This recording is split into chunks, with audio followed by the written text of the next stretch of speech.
Hello and welcome. Tonight's stories come from abandoned places and lost locations, where silence hides something unseen.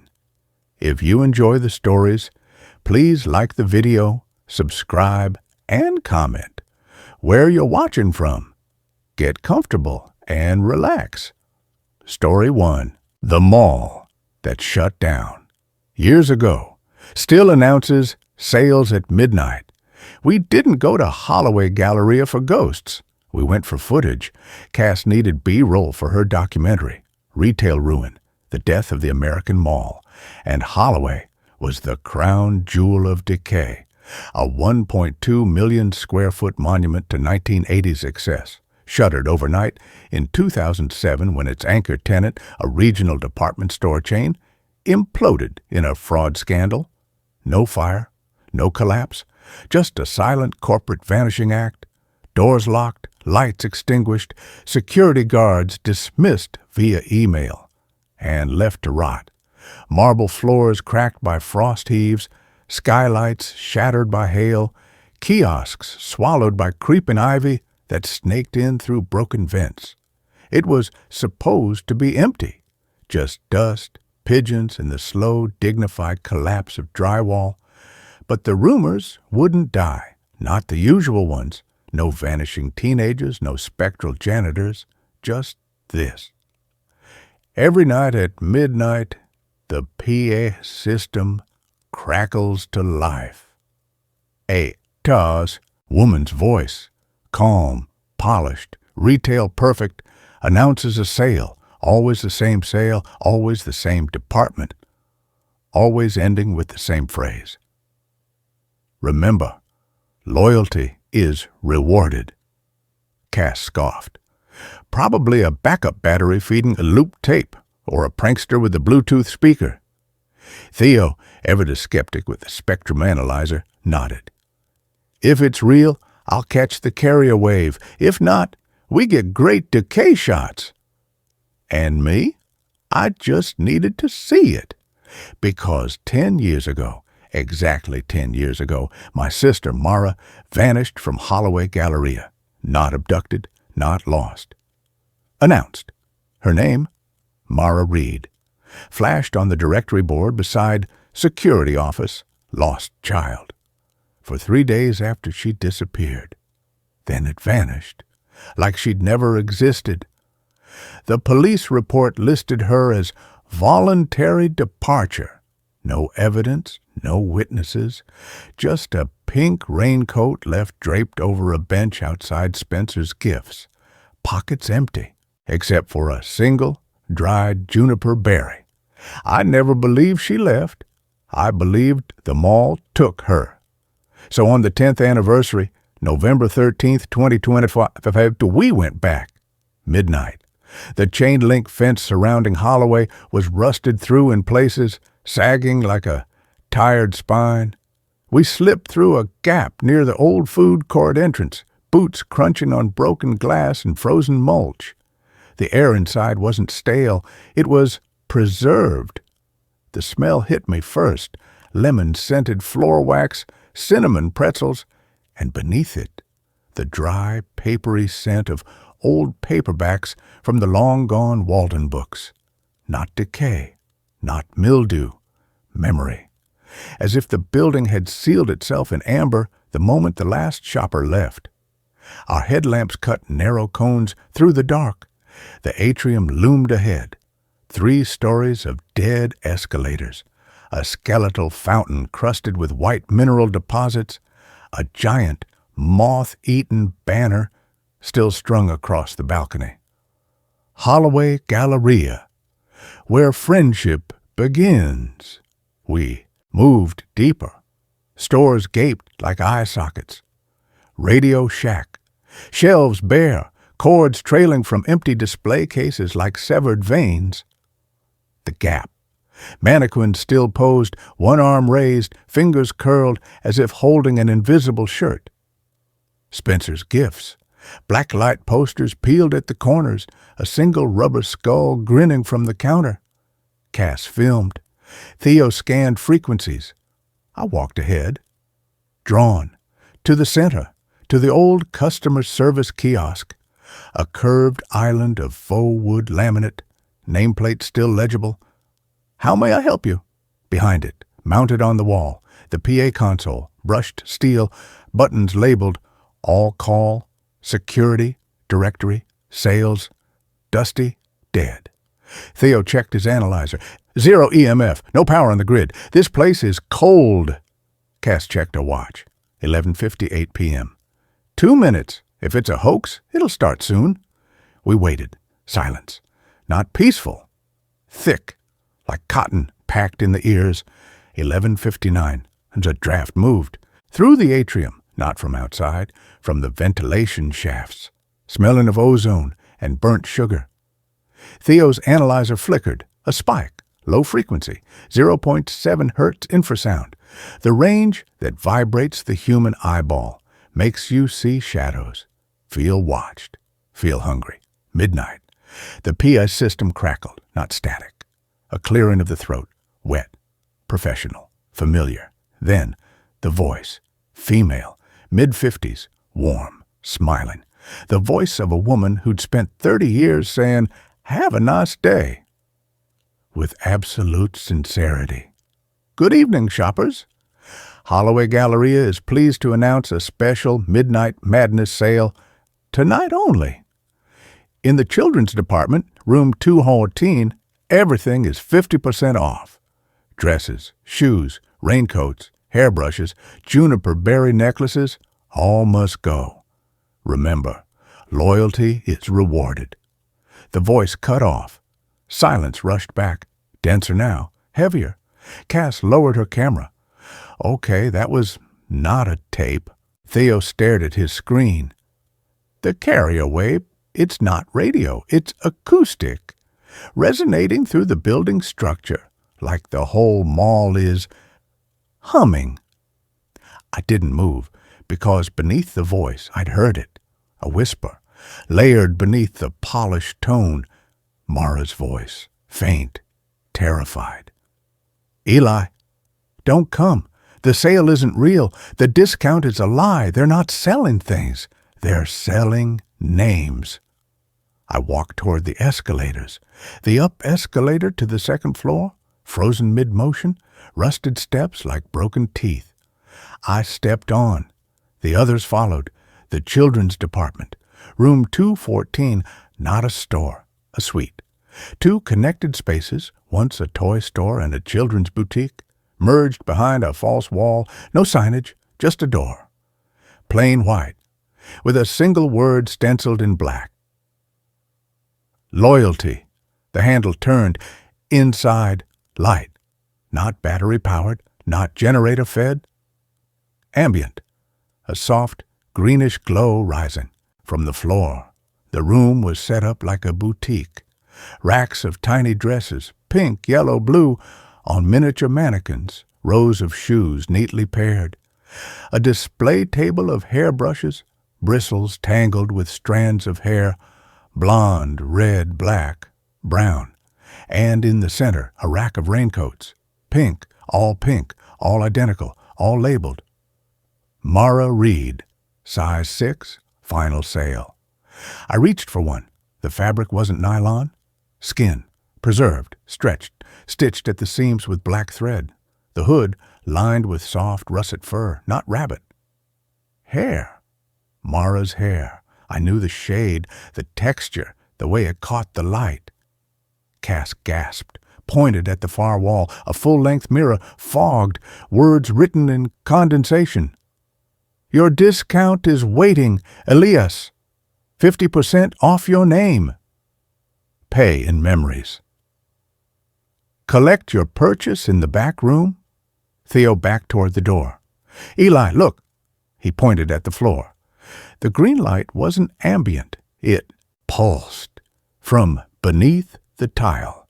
Between the cracks, thin lines of phosphorescent green forming a pattern, not random, a floor plan.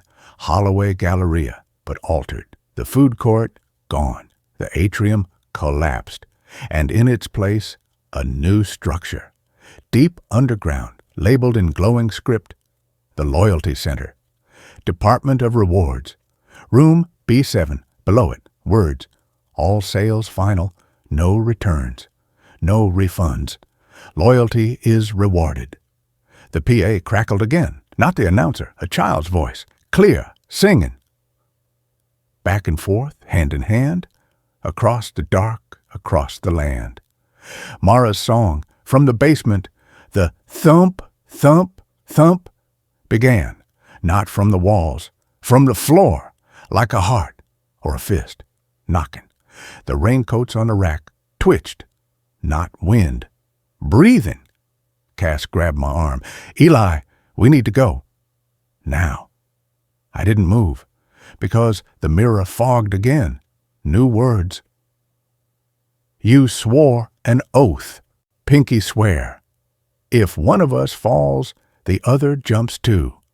You jumped, Elias, but you didn't land. You were caught. I remembered, not the fall, the promise. Mara and I, 7 and 9, playing near the fountain. She leaned too far, slipped, fell into the shallow water. I jumped in after her, laughing, splashing, but the water wasn't shallow. It deepened. The fountain wasn't stone, it was a mouth. And as we sank, green light flaring around us, a voice whispered, Loyalty is rewarded. We didn't drown. We were hired. Mara, junior loyalty associate. Me, security trainee. Our first task, bring back the others, the ones who broke their oaths, the ones who forgot. The PA crackled one last time, the announcer's voice softer now, sad. Final call for Elias Reed. Your discount expires in 5 minutes. Proceed to the Loyalty Center, room B7. Your sister is waiting. She's been very patient. A pause. Then Mara's whisper, raw with tears. Please, Eli, say you're loyal. Say it, or they'll mark you. Absent. The raincoats began to unzip, not mechanically, biologically. Zippers sliding down spines, hoods peeling back, revealing faces, not mannequins. Children, dozens of them, eyes closed, mouths sewn shut with black thread, hands folded over the chests, all wearing pink raincoats, all with russet hair, all Mara. The mirror fogged. Final words. Absent students, go to the office. Absent customers, go to the basement. Absent brothers, get replaced. The door behind us slammed shut. The bolt slid home. The green light flared, and from the floor the thump, thump, thump became a roar. The tile cracked, not breaking, opening. A staircase descended, not concrete, bone. Vertebrae fused into steps, glowing green. At the bottom, light, and the smell, apples, rotting, and river mud. Lena's voice, no, Mara's voice, rose from the dark, clear, calm. Come on, Elias, it's time for your reward. I looked at Cass, at Theo. Their eyes weren't theirs anymore, black like river stones.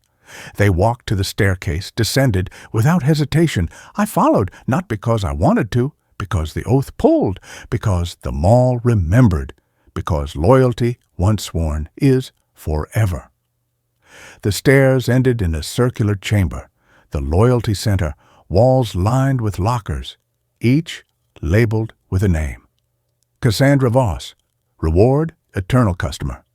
Theodore Kim, reward, perpetual technician. Elena Mara Reed, reward, junior loyalty associate. And one, empty. Elias Reed, reward, pending. In the center, a desk, laminate, nameplate. How may I help you? Behind it, a woman, mid-50s, warm smile, eyes full of green gold light. She wore a pink raincoat, held a hairbrush, bristles tangled with russet hair. Welcome back, Elias, she said, Mara's voice, but older, smoother, layered with the announcer's polish. You're just in time for the final sale. She slid a form across the desk. not paper. Skin, stretched, stitched at the edges. At the top, loyalty oath, final acceptance. Below, blank lines. Name. Discount claimed. Payment. Signature. A pen lay beside it. Bone, femur, tip sharpened to a point, dipped in black ink, not ink. Dried blood. Mara, the woman, smiled. Just sign, Elias. Say you're loyal. Say you remember the promise. Say you'll stay. And your reward is her. She gestured to the left. A curtain parted. A swing. Bone. Chains thick as wrists. 2 seats. One small, one tall. Mara sat in the small one. 7 years old. Freckles. Russet hair. Alive. Smiling. Come on. Daddy, she whispered. The swing needs 3. I picked up the pen. The bone was warm, alive. I looked at the form, the blank lines, and I understood. The discount wasn't 50% off. It was 50% of your name. Pay in memories, collect your sister. But the price was to stay, to become part of the staff, to man the PA, to greet the next lost child, to whisper, loyalty is rewarded, into the static. The pen touched the skin form. The ink spread, not black, green, glowing, and as I wrote, Elias Reed. The letters didn't sit on the surface. They sank in like roots, like chains, like a promise finally kept. Mara on the swing smiled. The chains began to hum. The green light filled the chamber, and from the PA above, my voice now calm, polished, retail perfect, announced, Good evening, shoppers. Holloway Galleria is pleased to announce a special Midnight Madness sale. Tonight only.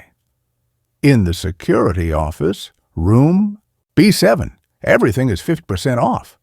Brothers, sisters, memories, oaths, all must go. Remember, loyalty is rewarded.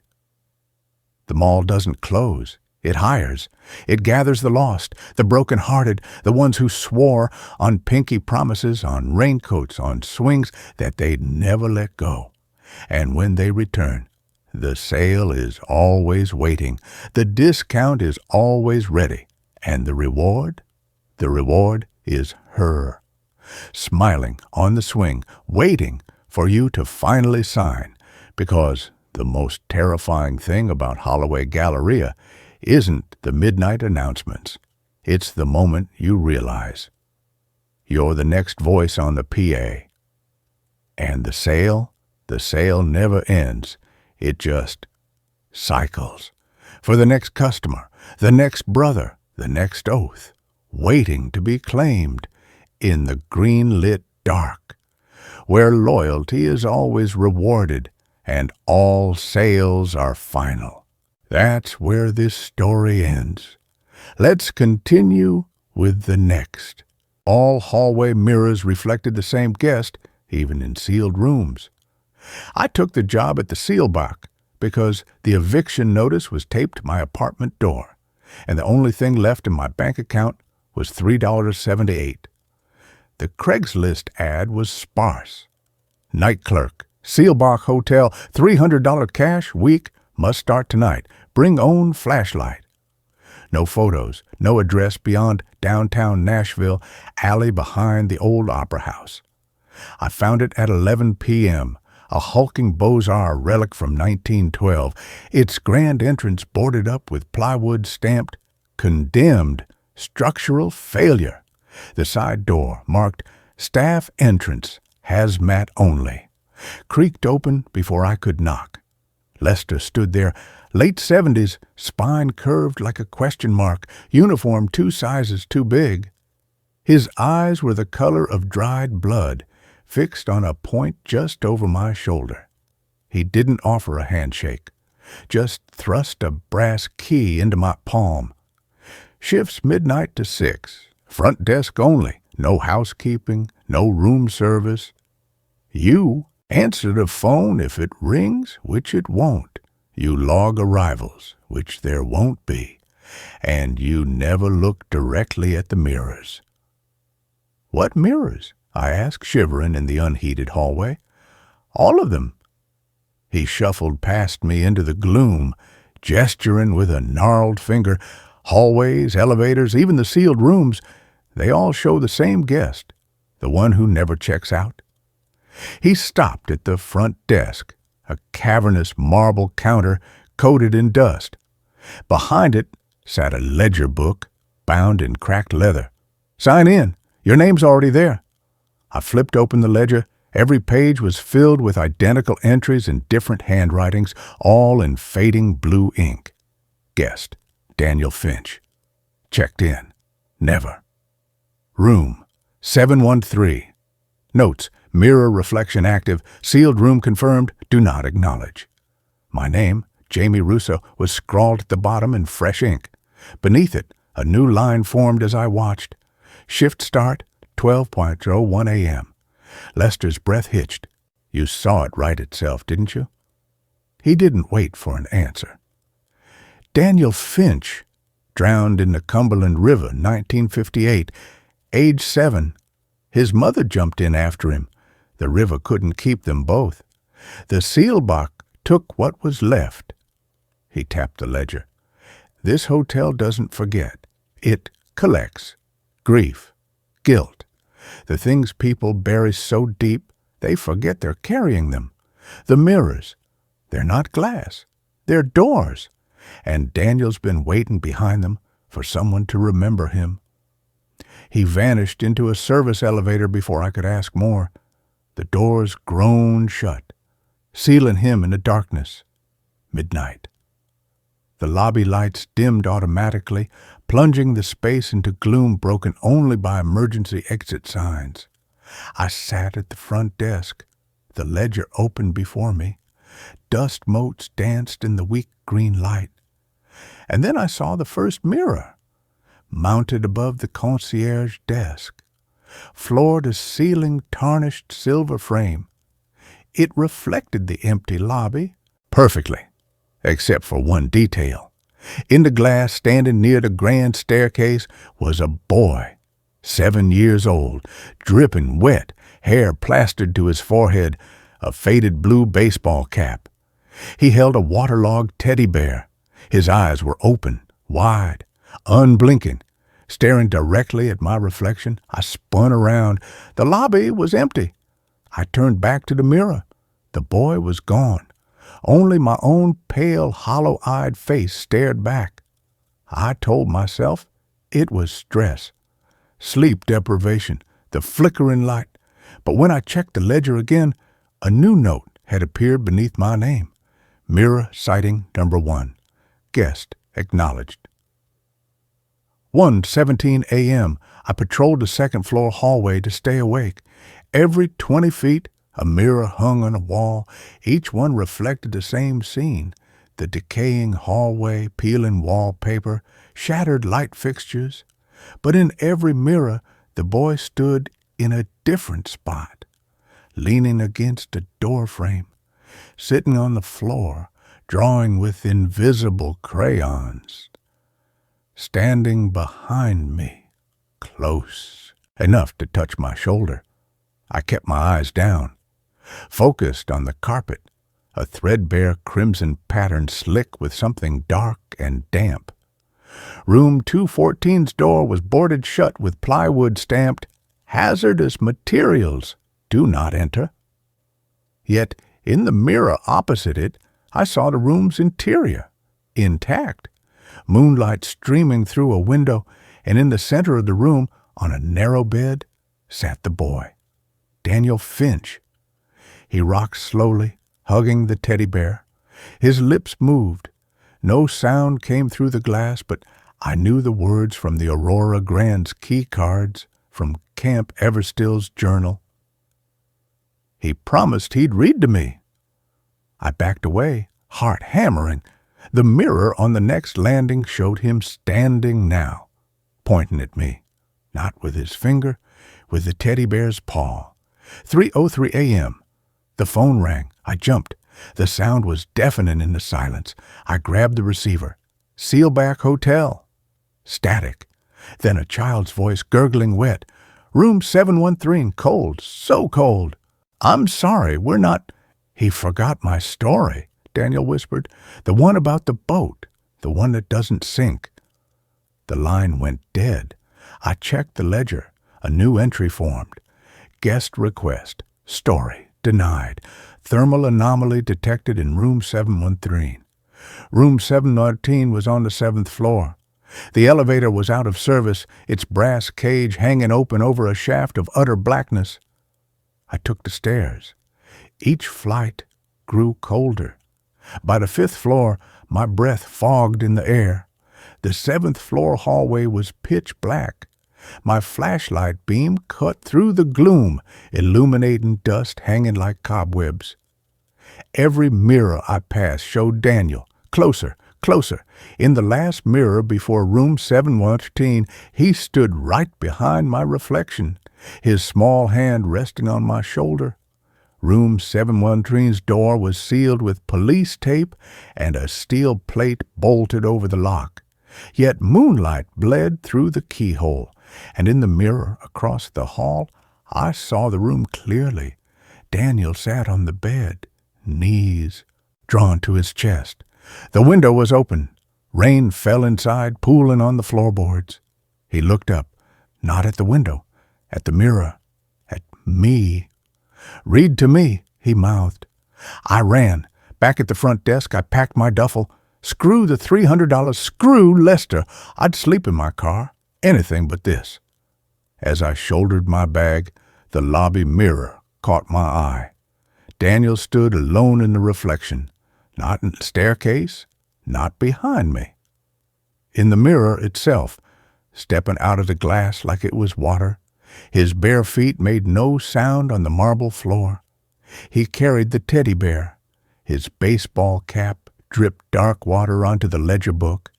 He opened it, turned to the page with my name, dipped a small finger into the puddle on the floor, wrote, Jamie Russo, room 703, vacancy filled.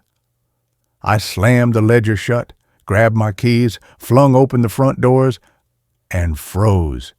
The street outside wasn't Nashville. It was a forest at twilight, ancient oaks draped in Spanish moss.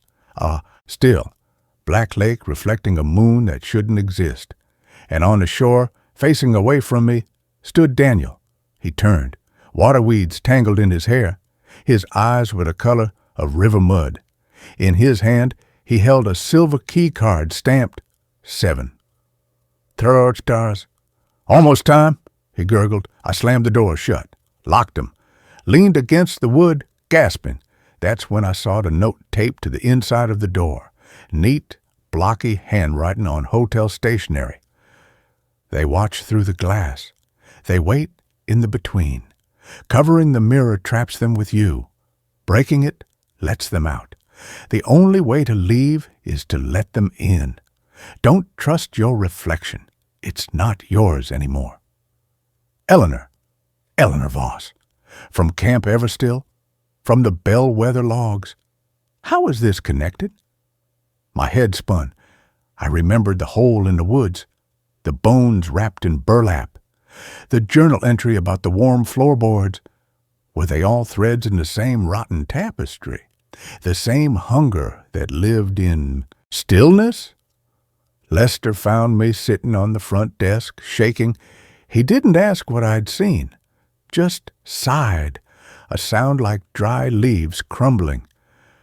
Eleanor tried to fight them, he rasped, tried to seal the mirrors. But glass isn't a wall, it's a doorway, and doorways have 2 sides. He crouched beside me, his breath sour with decay. You think you're the first to run? They always run, until they realize the only way out is through. Through what? Through the reflection. He tapped his chest. They take what you carry, the pain, the guilt, the things that make you heavy. They feed on it. And when you're empty, you stay, like Daniel, like all the others. He stood up, brushing dust from his knees. Finish your shift, or don't. It doesn't matter. The mirrors choose who stays. Dawn was hours away. I barricaded myself in the staff room, a closet-sized space behind the desk with a cot and a hot plate. No mirrors. I covered the single window with a blanket. Sat on the cot with my back to the door, listening to the silence. It wasn't quiet. It was waiting. At 4:47 a.m., the silence broke. A soft tap, tap, tap on the door, like fingernails. "Go away," I whispered. The tapping stopped. Then a child's voice, muffled but clear. "I brought you a story." I didn't move, didn't breathe. A piece of paper slid under the door. I picked it up with trembling hands. It was a crayon drawing. A stick figure boy and a stick figure man in a boat on a scribbled black lake. The words at the top, in wobbly letters, "Daddy and Daniel, the boat that doesn't sink." Beneath it, in the same handwriting as the ledger, he promised he'd rid to me. He lied. Memories flooded me, memories I'd buried for 20 years. My father's boat on the Cumberland, me, age 7, begging him to take me fishing. His laugh. "Next time, Jamie, promise." The next time never came. He left that night, left us, left Mom to drown in vodka and tears, while I learned to be the adult at 10 years old. I'd buried the anger, buried the promise he broke, buried the little boy who still waited on that dock. The doorknob rattled. I threw the drawing into the corner. "I'm not your daddy," I shouted. "I never promised you anything." Silence. Then slowly the door handle turned, not by a hand, by itself. The lock clicked open. I backed into the corner as the door swung inward. Daniel stood there, not dripping, not bloated, just a boy in a dry blue baseball cap holding the teddy bear. His eyes were clear, sad. "You carry him," he whispered. "The boy on the dock, the one who waits, he's cold, like me." He pointed to my chest. "The stillness feels him. It's hungry." I sank to my knees. Tears streamed down my face. "I couldn't save her," I choked out. The words came unbidden, raw. "My mom, after he left, she walked into the river one winter. I was 12. I should have stopped her. I should have been stronger." Daniel nodded. "The river took her, but it couldn't keep her guilt. The stillness took it, like it took my daddy's broken promise." He held out the teddy bear. "Sit with me, in the chair, in room 713. The story won't end until you tell it." He led me through the empty lobby. The mirrors showed only us now. No distorted reflections, no shifting shadows. Just a broken man and a drowned boy walking hand in hand toward the stairs.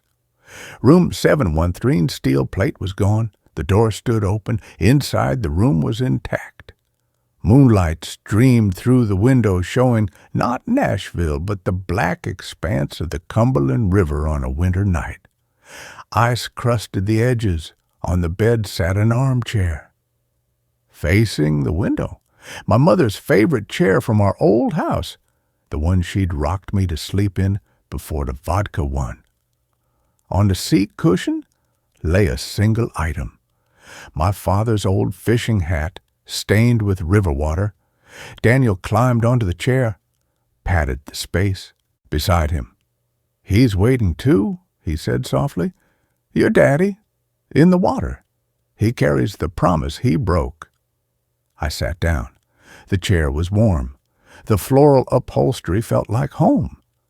Outside the window, the river cleared. My mother floated there, not bloated, not broken, but as I remembered her before the sadness. Bright eyes, singing off-key to the radio. She pressed a palm against the glass. Her mouth moved. No sound came through, but I knew the words she'd whispered the night she left. "I'm sorry I I wasn't stronger for you. Behind her, in the dark water, a figure emerged. My father, younger, sober, his face ravaged with regret. He held out a hand, not to me, to the boy on the dock, the 7-year-old me who still waited with a fishing rod and a heart full of hope. Daniel placed the teddy bear in my lap. It was warm, real. "Read the story," he whispered. I looked at the crayon drawing in my hand, the boat, the figures, the words, and I read, my voice steady, for the first time in decades. Once there was a boy named Daniel, and his daddy promised to take him fishing in a boat that didn't sink. But the river was hungry, and promises are heavy, so the stillness took them both, and now they wait for someone to remember, for someone to finish the story. The teddy bear emptied itself of river water. The fishing hat on the chair dried. My mother's reflection smiled, a real smile, crinkling the corners of her eyes. My father nodded. The little boy on the dock lowered his fishing rod. Let it go. Daniel took my hand. His skin was no longer cold, just small, human. "Good," he whispered. "Now you remember. Now you can stay." He led me to the window. The glass rippled like water. I stepped through. The river was warm, silent. The others made room in their circle, my mother, my father, the boy from the dock. Sarah Miller floated nearby, humming, "Row, row, row your boat." Eleanor Voss sat on the silt, brushing her hair. Mildred. Calloway held out a teacup filled with starlight. Above us, the surface shimmered. Through it, I saw the Seelbach lobby. The armchair in room 713 sat empty, facing the window. The ledger book lay open on the front desk. The final entry read, "Jamie Russo, room 7113, story completed, vacancy filled." Downstairs, the morning porter found the ledger. No record of a night clerk named Jamie Russo. But at the Obsidian Tower, the ancient elevator operator placed a fresh brass key on the service elevator floor. It was warm. At the bellwether, Doris wrote a new log entry. Room 1314. Guest, the porter from Nashville. Order, hot chocolate with extra marshmallows. Notes, tray returned empty. Marshmallows replaced with river stones. And in the hallway of the Seelbach Hotel, every mirror, sealed rooms, boarded-up floors, the grand staircase, showed the same scene. A boy in a blue baseball cap, sitting in an armchair, facing the window, holding a teddy bear, waiting for the next story to begin. That brings this story to a close. Let's carry on to the next one. The hotel that forgot it was ever booked. I took the job because I was desperate, not the kind of desperate that makes you rob a convenience store or sell plasma twice a week. The quiet, suffocating kind that hollows you out until the only thing left is the need to disappear. My savings evaporated after the divorce. A slow bleed of lawyer fees and alimony payments that left me with a duffel bag of clothes and a '98 Honda Civic held together by zip ties and regret. When I saw the ad on the county job board pinned to the bulletin board of the 24-hour laundromat where I'd been sleeping in my car, it felt like a lifeline. Night manager needed. The Grand View Hotel. 50-night Pluzzo's room. No experience necessary. Bring cash for first week's deposit. No address. Just coordinates that led me down a 2-lane highway swallowed by pine forests until the GPS signal died and the road turned to gravel. The Grand View didn't grand. It loomed. A hulking 5-story brick relic from the 1920s, it stood alone on a ridge overlooking a valley choked with mist. Its windows were mostly dark, some boarded, others shattered like broken teeth. Ivy clawed up the facade, thick as python, strangling the fire escapes. The sign above the entrance, once electric, now rusted into jagged letters, read Grand V, as if the W had simply given up and fallen away. The parking lot was cracked asphalt, littered with dead leaves and the skeletal remains of a 70s pickup truck. No other cars, no lights, just the hotel breathing in the twilight, exhaling the smell of damp stone and something vaguely sweet, like forgotten fruit left to rot. The key waited under a loose brick by the service entrance. Heavy iron, cold in my hand. The door groaned open on unoiled hinges, releasing a wave of stale air that smelled of dust, mildew, and old cigarette smoke. Inside, the lobby was a time capsule of faded grandeur. A chandelier hung crookedly from the ceiling, half its crystals missing. Velvet, curtains moth-eaten and gray with grime, framed boarded-up windows. The front desk was a slab of scarred mahogany, its surface littered with dead flies and a single brass bell. Behind it sat a ledger book, its leather cover cracked and brittle. I flipped it open. Blank pages, every single one. Not a single name, date, or room number. Not even a doodle in the margins. Just emptiness. A note lay tucked beneath the bell. Neat, handwritten block letters on yellowed hotel stationery. Night manager duties. 1. Answer the phone if it rings, it won't. 2. Check the lobby hourly. No one comes. 3. Sleep in room 413. 4. Do not enter. Room 217. 5. The bellhop is not real. Ignore him. Deposit $350 cash. Leave on desk. Key to 413 in top drawer. I counted out 7 crumpled 50s, every dollar I had left, and placed them on the desk. The drawer stuck, then yielded with a shower of wood splinters. Inside lay a tarnished key on a frayed red tassel. Room 413. The elevator was out of service, its brass cage door hanging open to reveal a shaft of utter blackness that smelled like a grave. I took the stairs.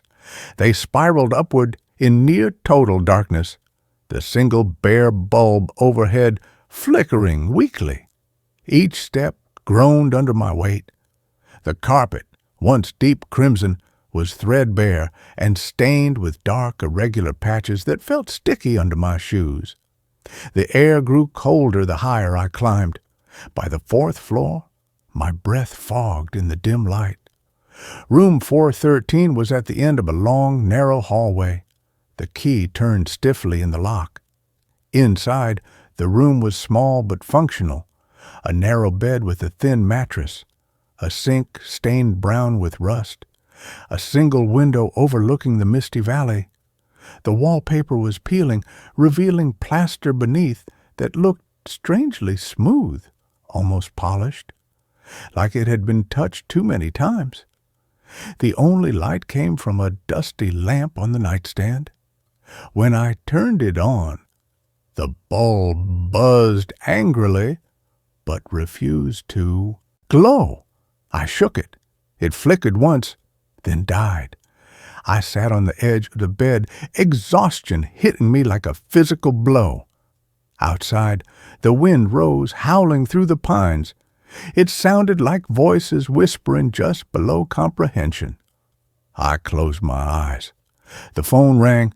I jolted upright, heart hammering against my ribs. It came from the lobby desk, a sharp, insistent brrring, brrring that shattered the silence.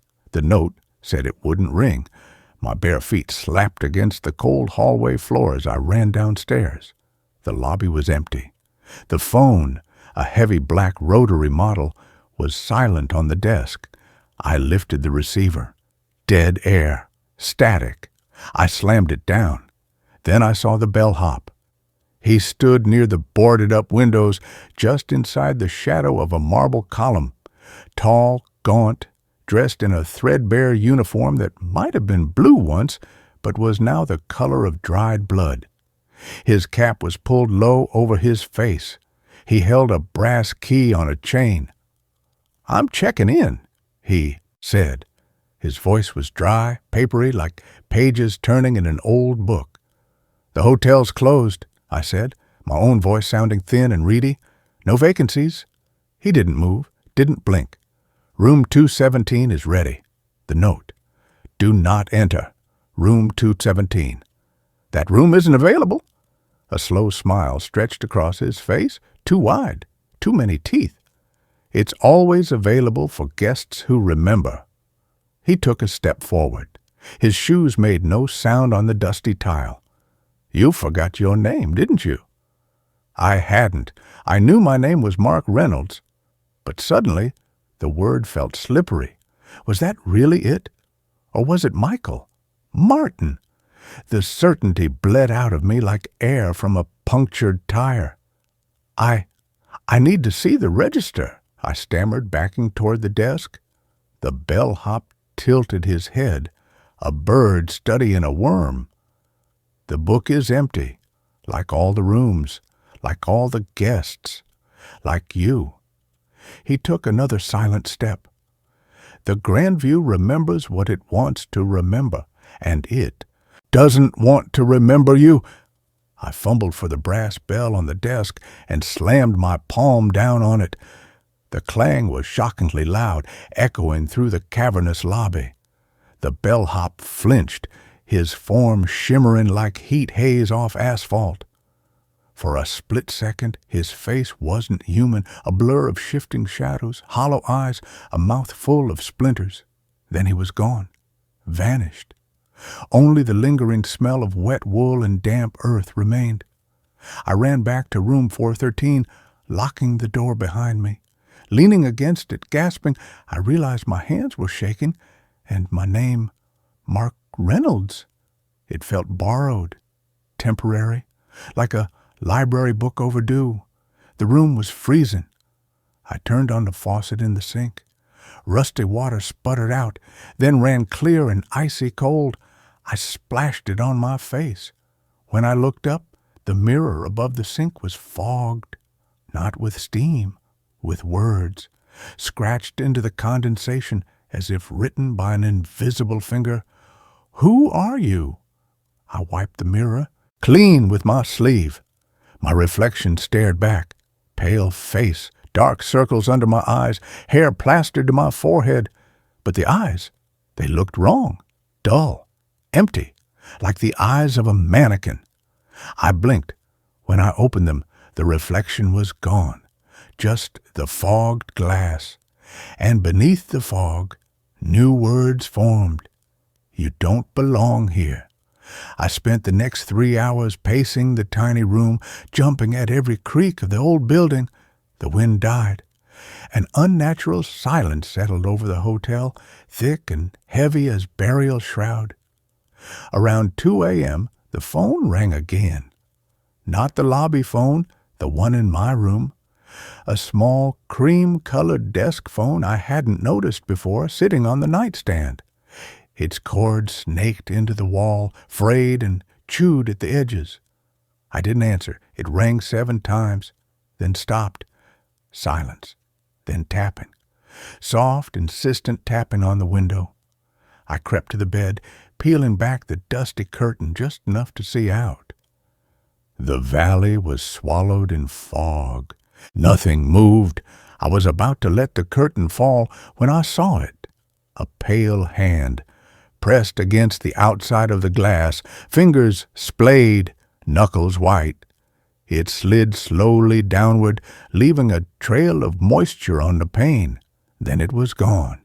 I didn't sleep. I sat on the bed with my back against the headboard, clutching the rusted fire poker I'd found leaning in the corner. Dawn came gray and weak, filtering through the grimy window. The hotel seemed to breathe a sigh of relief as the first light touched the valley. The oppressive silence lifted, replaced by the distant cry of a hawk and the rustle of wind in the pines. I went downstairs. The lobby looked different in daylight, less sinister, more sad. Dust motes danced in the weak sunbeams piercing the boarded windows. I approached the front desk, determined to find answers. I flipped through the ledger again. Still blank. Every page pristine, untouched, except on the very last page, tucked between the cover and the binding, was a photograph. A black and white group shot, faded almost to sepia. Dozens of people in 1940s attire, men in suits, women in floral dresses, children holding balloons, standing on the Grand View's front steps. Everyone was smiling, except one man in the back row, tall, gaunt, wearing a bellhop's uniform. His face was blurred, as if he'd moved at the moment the shutter clicked. And behind him, in the hotel's grand entranceway, stood a shadow that didn't belong. Tall, thin, with too many joints in its limbs, its head elongated and featureless. It wasn't cast by any person in the photo. It was just there, waiting. I turned the photo over, scrawled in faded pencil. Opening day, June 15th, 1942. The Grand View remembers only the guests it keeps. A floorboard creaked behind me. I spun around. The bellhop stood at the base of the grand staircase, polishing a brass key with a rag that looked like old skin. His uniform was immaculate now, gleaming, buttons, crisp cap. But his face, it was smooth, featureless, like a mannequin's. No eyes, no mouth, just blank, pale flesh. "The lobby needs checking," he said, his voice coming from everywhere and nowhere at once. Hourly. "I saw the photo," I said, holding it up. My voice didn't shake. Not this time. "What happened to them? To the guests?" The blank face tilted. "They forgot. Or the hotel forgot them. Same thing." He took a silent step forward. "Room 217 is ready for you. It's been ready since you arrived, since you forgot who you were." "I haven't forgotten," I shouted, the words ringing hollow even to my own ears. "Who am I?"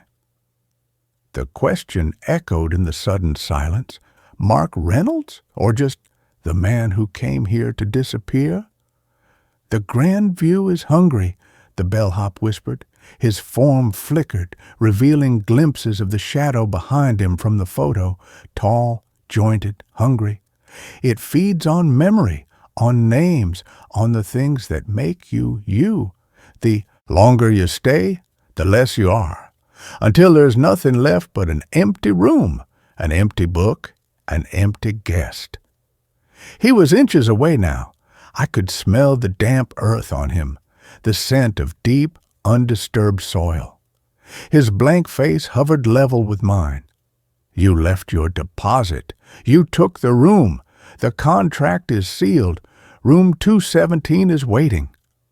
I raised the fire poker. "Stay back."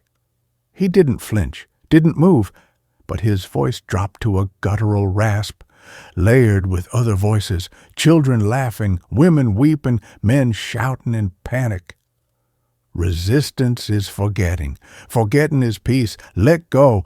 Let the Grand View remember for you." I swung the poker. It passed through his chest like smoke. There was no resistance, no impact, just a coldness that numbed my arm to the shoulder. The bellhop didn't vanish.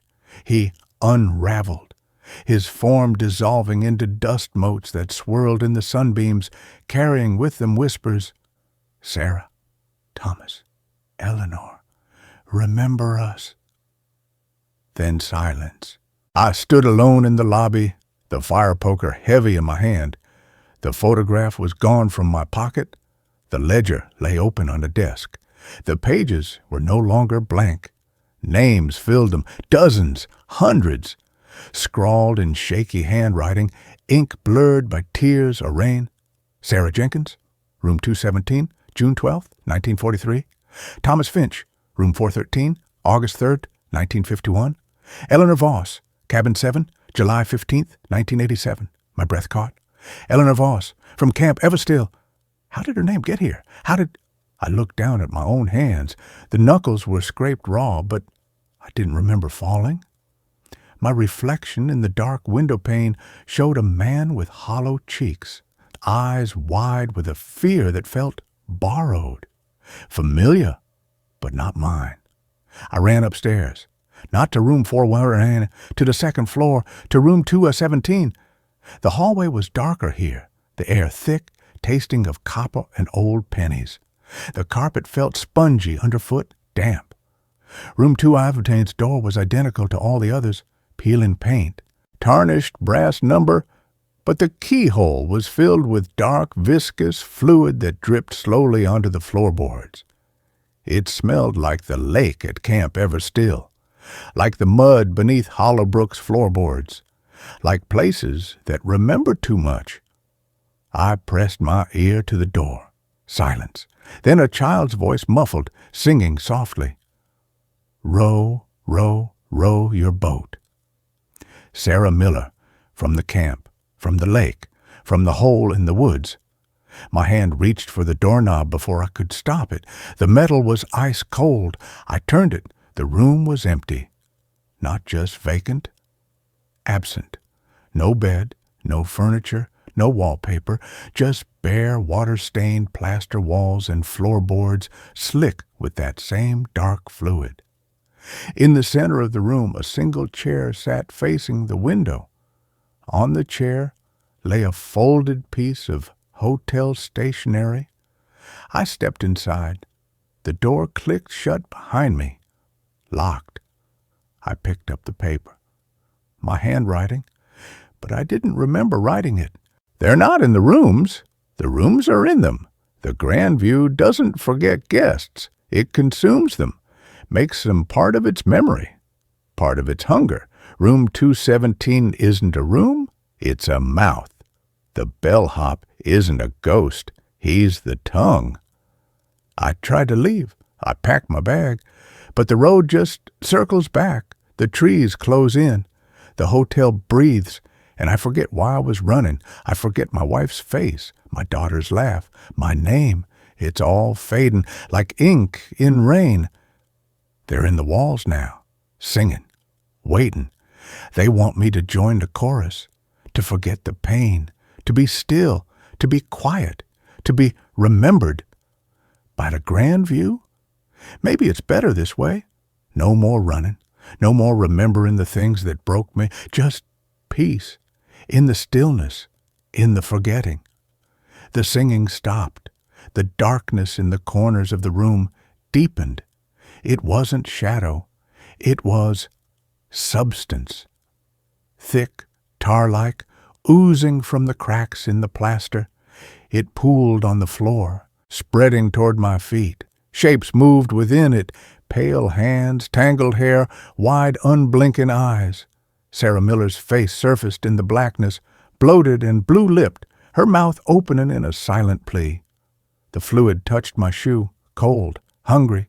Memories flooded back, not mine, but theirs.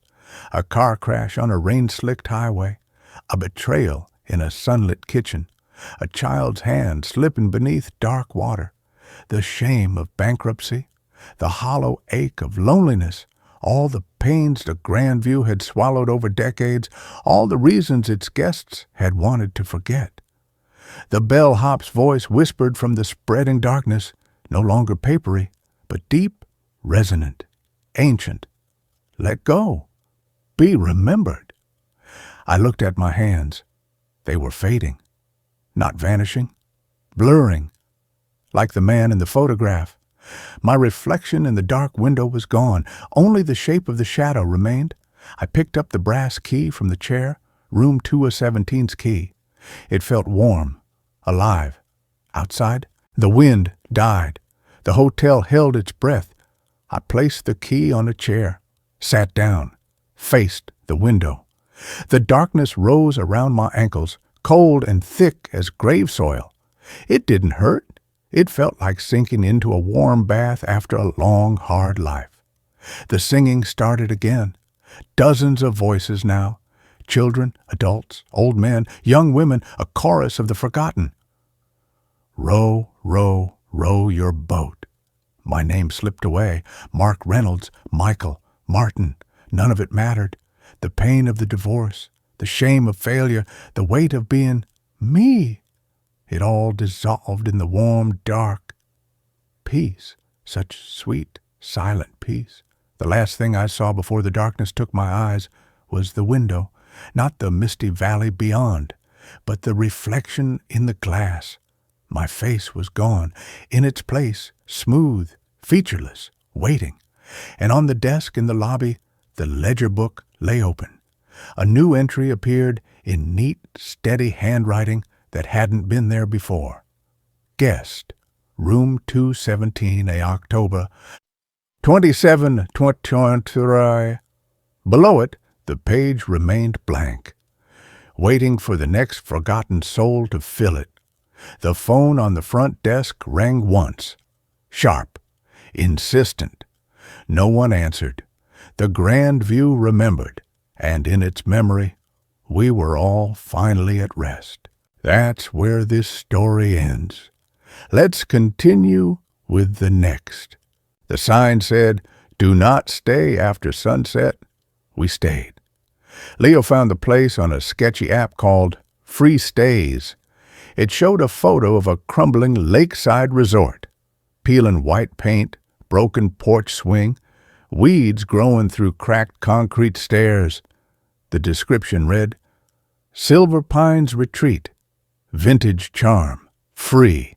Leave cash donation in lockbox, no rules." At the bottom, in smaller letters, someone had added, "Ignore the sign at the gate." Leo, desperate after his latest video flopped and his girlfriend left him, waved his phone in my face while we ate cold pizza in our mold-smelling apartment. Dude, free is free. Perfect for my Abandoned America series. Golden hour shots over the lake? Ghost stories? We'll blow up. I should have said no. I knew that reckless glint in his eyes, the same one that led us to Willow Creek Lodge and the concrete tunnel. But my wallet was empty. The rent was due, and the photo looked peaceful.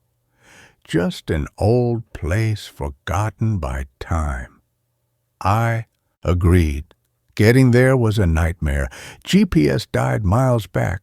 Rain started, turning the dirt road to mud. Our car's headlights cut through the downpour, illuminating skeletal trees. Then we saw the gate, rusty iron bars chained shut. Taped to it, a hand-painted wooden sign, the words chipped but clear in our headlights.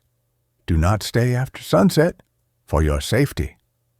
Management. Below it, spray-painted in red. "LOL YOLO. Jake, 2019. Leo snorted. Typical scare tactic. Probably keeps kids from trashing the place. He rattled the chain. It snapped easily, rust eating through the links. See? No big deal. He shoved the gate open with a screech that echoed in the wet woods. My stomach tightened. The sign didn't feel like a joke. It felt like a warning from someone who knew. Silver Pines wasn't charming. It was a corpse. The main building sagged like a starving animal. Most windows were boarded or shattered. The porch roof had caved in over the entrance.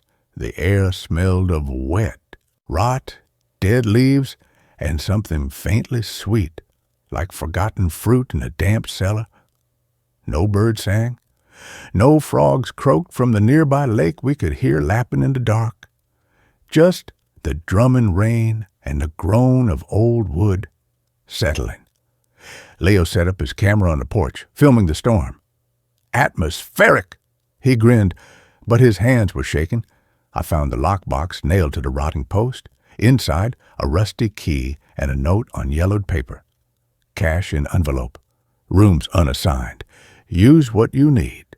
Do not stay after sunset. The handwriting was the same as the sign. Sharp, afraid. Inside was worse. The lobby was a tomb. Dust hung thick in the weak light from our flashlights.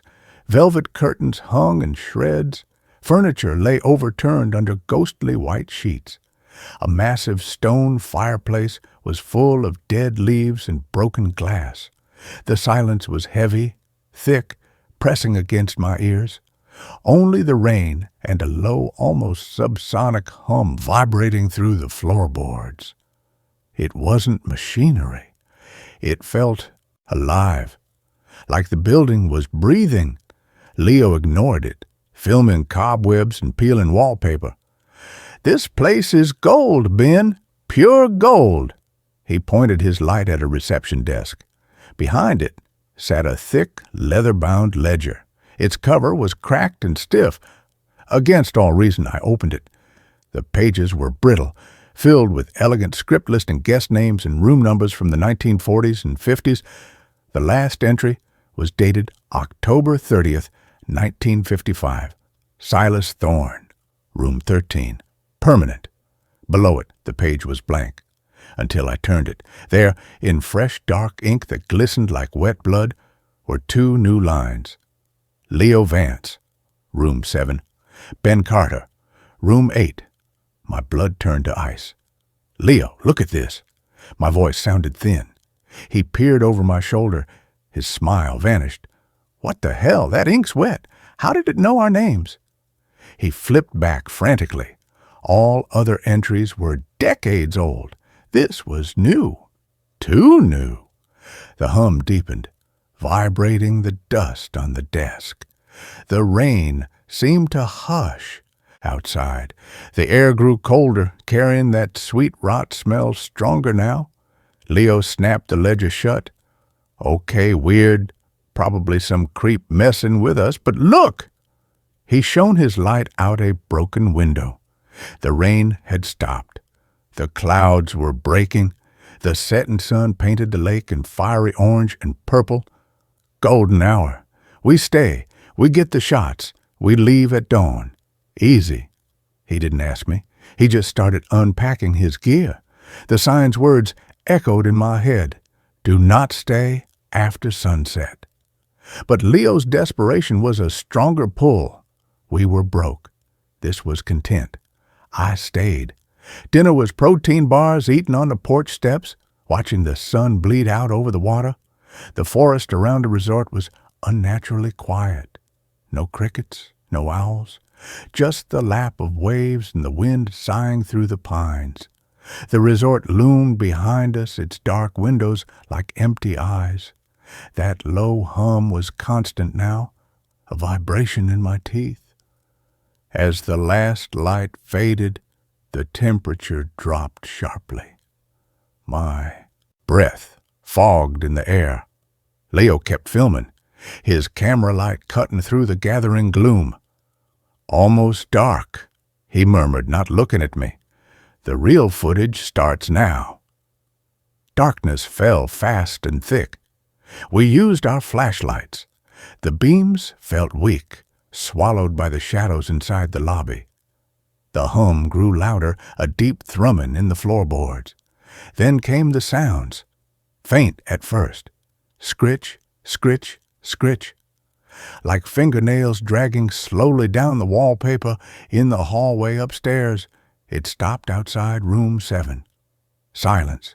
Then a soft, wet click, like a throat clearing. I froze. Leo lowered his camera. "You hear that?" he whispered. We listened. Nothing. Then the scraping moved, stopped outside room 8. My door? I held my breath. The scraping didn't resume. It just waited. I didn't sleep. I sat on the dusty floor of room 8, back against the door, flashlight beam fixed on the hallway. The cold seeped through my jacket. The sweet rot smell was everywhere. The scraping sound never came back. But the feeling of being watched didn't leave. Dawn felt like a lifetime away. Morning light, gray and weak, finally filtered through the grimy window. The hum was gone. The cold lessened. Leo looked exhausted, dark circles under his eyes. "It was at my door," he said quietly over instant coffee brewed on a camping stove in the lobby. "Just standing there, breathing that wet sound. I swear I heard it breathing." He wouldn't say more. We decided to explore before filming, maybe find something interesting to shoot. The lower floors were a maze of decay, a ballroom with a shattered chandelier, a dining room with chairs scattered like bones, a kitchen coated in thick gray sludge. The smell of rot was strongest here. In a small office, we found more ledgers, all ending in 1955, and photos, faded black and whites of smiling guests by the lake, a stern man in a suit standing before the fireplace, Silas Thorne. His eyes, even in the photo, seemed to follow you. We found the old guest cabins, small wooden structures behind the main building, half swallowed by the woods. Most were collapsed. Cabin 13 stood apart, slightly cleaner, its door slightly ajar. Inside, the smell hit us first. That sweet rot stench, overwhelming, mixed with the metallic tang of old blood. The walls weren't just peeling, they were scratched. Deep, frantic gouges covered every inch of floral wallpaper, as if something had tried desperately to claw its way out. At the foot of a stripped bed frame, the wooden floor was stained a dark, rusty brown. Leo raised his camera, his hand trembling. "This is it," he whispered. "This is the shot." He stepped closer. That's when the whispering started, not from one place, from the walls, from the floorboards, from the very air. A chorus of faint, overlapping voices, too quiet to make out words, but thick with a terrible longing and a chilling hunger. It wasn't English. It sounded older. Wrong. The subtonic hum surged, vibrating the floor under my boots, making my teeth ache. The weak morning light from the cabin window seemed to dim. "Leo!" I hissed, panic clawing at my throat. "We need to go. Now!" He didn't turn. He was focused on the viewfinder, zooming in on the scratched wall. "Just one more shot, Ben. This is real. This is gold." "Leo!" I grabbed his arm. He yelped, swinging around. His camera clattered to the dusty floor. His face was ashen. "Did you hear that?" he breathed. The whispering had stopped. The hum died. But the silence that followed was worse. Heavy. Waiting. From the darkness of the hallway behind us came a new sound. A slow, wet, dragging, like something heavy with no legs being pulled across the floor. Schlick, schlick, schlick. We ran. We didn't stop until we were back in the lobby of the main building, slamming the heavy front door shut behind us, leaning against it, gasping. The dragging sound stopped at the other side. Then a single, soft thump against the wood, like a head resting against it, waiting. We barricaded the lobby with overturned furniture, a useless gesture, but it made us feel less exposed. Hours crawled by. The weak daylight bled away. Shadows lengthened. The whispering started again, not just in the cabins now, but seeming to come from the lobby walls themselves. Faint, insistent, names. I thought I heard my own name woven into the sibilant chorus. "Ben, Ben, stay." Leo paced like a caged animal. "We can't stay here tonight," he said, his voice raw. "We drive out now. Screw the Jeep getting stuck. We walk." But the forest outside the broken windows looked different at dusk. The trees seemed closer, their branches like grasping fingers. And the whispering, it was getting louder, clearer, no longer just names, phrases. "Warm beds, hot supper, check in, stay forever." That's when I saw it, on the reception desk. The ledger lay open. I hadn't touched it since last night, but the page had turned. Below our names, written in that same dark, wet ink, Check out. Never. Leo saw it too. He made a small broken sound. "It's not letting us leave," he whispered. "The rooms, they're not for sleeping. They're for keeping." The dragging sound started again, not from the cabins this time, from the staircase. Schlick, thud, schlick, thud. Something was coming down, slowly, deliberately. The whispering rose to a fever pitch, a cacophony of desperate voices filling the lobby. "Guests! New guests! Sign the book! Sign the book!" The hum returned, stronger, vibrating the glass in the remaining window panes. Panic seized me. "The kitchen!" I yelled. "Back way out!" We scrambled towards the service corridor. The dragging sound was on the main floor now, close. The wet breathing filled the small space behind us. We burst into the kitchen. The back door was there, warped but intact. Hope flared. I grabbed the handle, yanked. It didn't budge. Seized shut. Leo threw his shoulder against it. Nothing. The dragging stopped. The wet breathing was right behind us in the kitchen doorway. I turned slowly. It wasn't Silas Thorne. It wasn't human. It was a shape formed from the decay of the place itself. Shadows clung to it like tattered rags. Its form shifted, sometimes tall and gaunt, sometimes hunched and dragging. Its lower half, melting into the filthy floor, made of black mold, wet plaster, and rust. Its face was just a suggestion of features in the darkness, 2 points of dull, ember-like light where eyes should be. It held no weapon. It didn't need one. The air around it shimmered with cold and that cloying stench. Its mouth opened, a ragged tear in the shadow stuff, and the whispering poured out, not from its throat, but from the walls, the pipes, the very floor. "Welcome home. Rooms prepared. Check in. Check in. Check in." Leo screamed, a raw animal sound. He turned and fled back towards the dining room. I followed, stumbling over debris.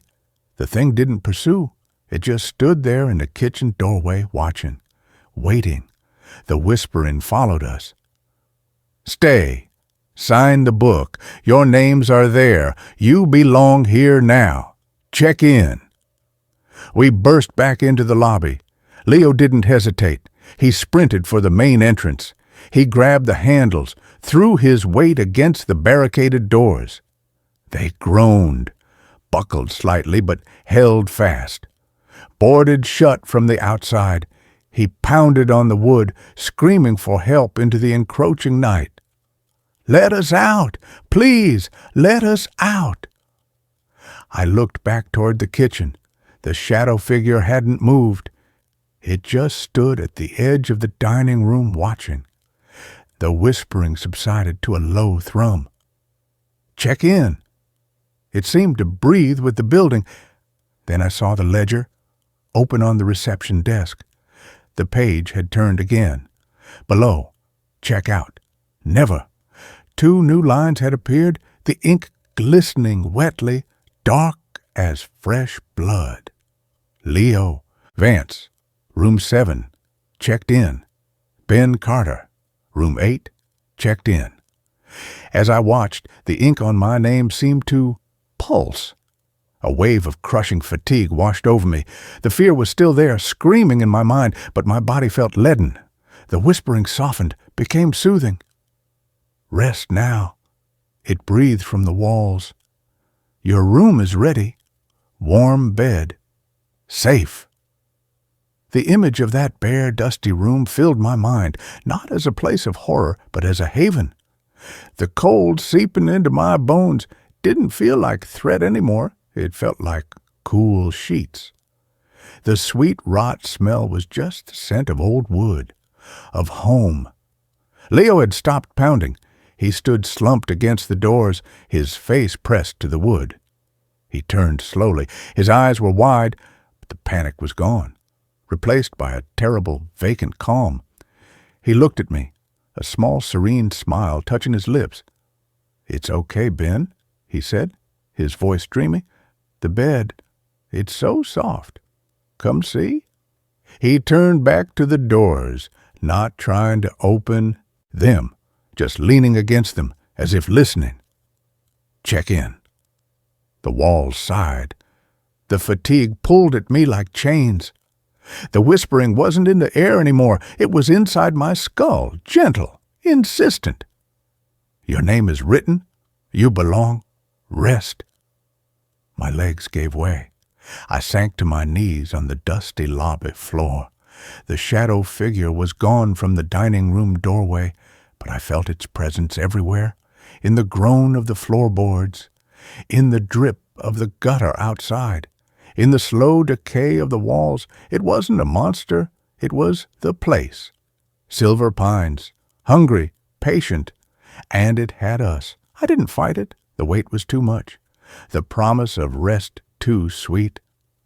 I crawled towards the stairs. Each step groaned, but the sound was familiar now, comforting, like the lodge was welcoming me home. Halfway up, I looked back. Leo was no longer by the doors. He was walking slowly, peacefully, down the dark hallway towards room 7. He didn't look back. I reached the second floor landing. The hallway stretched before me, the peeling wallpaper seeming to ripple in the gloom. Room 8's door stood slightly ajar. Moonlight streamed through the gap, illuminating dust motes dancing like stars. It looked warm inside, safe. My room. My name was written in the book. I belonged here. The whispering was a lullaby in my veins. "Check in," it breathed, not from outside, but from within the very wood of the doorframe. "Check in." I pushed the door open.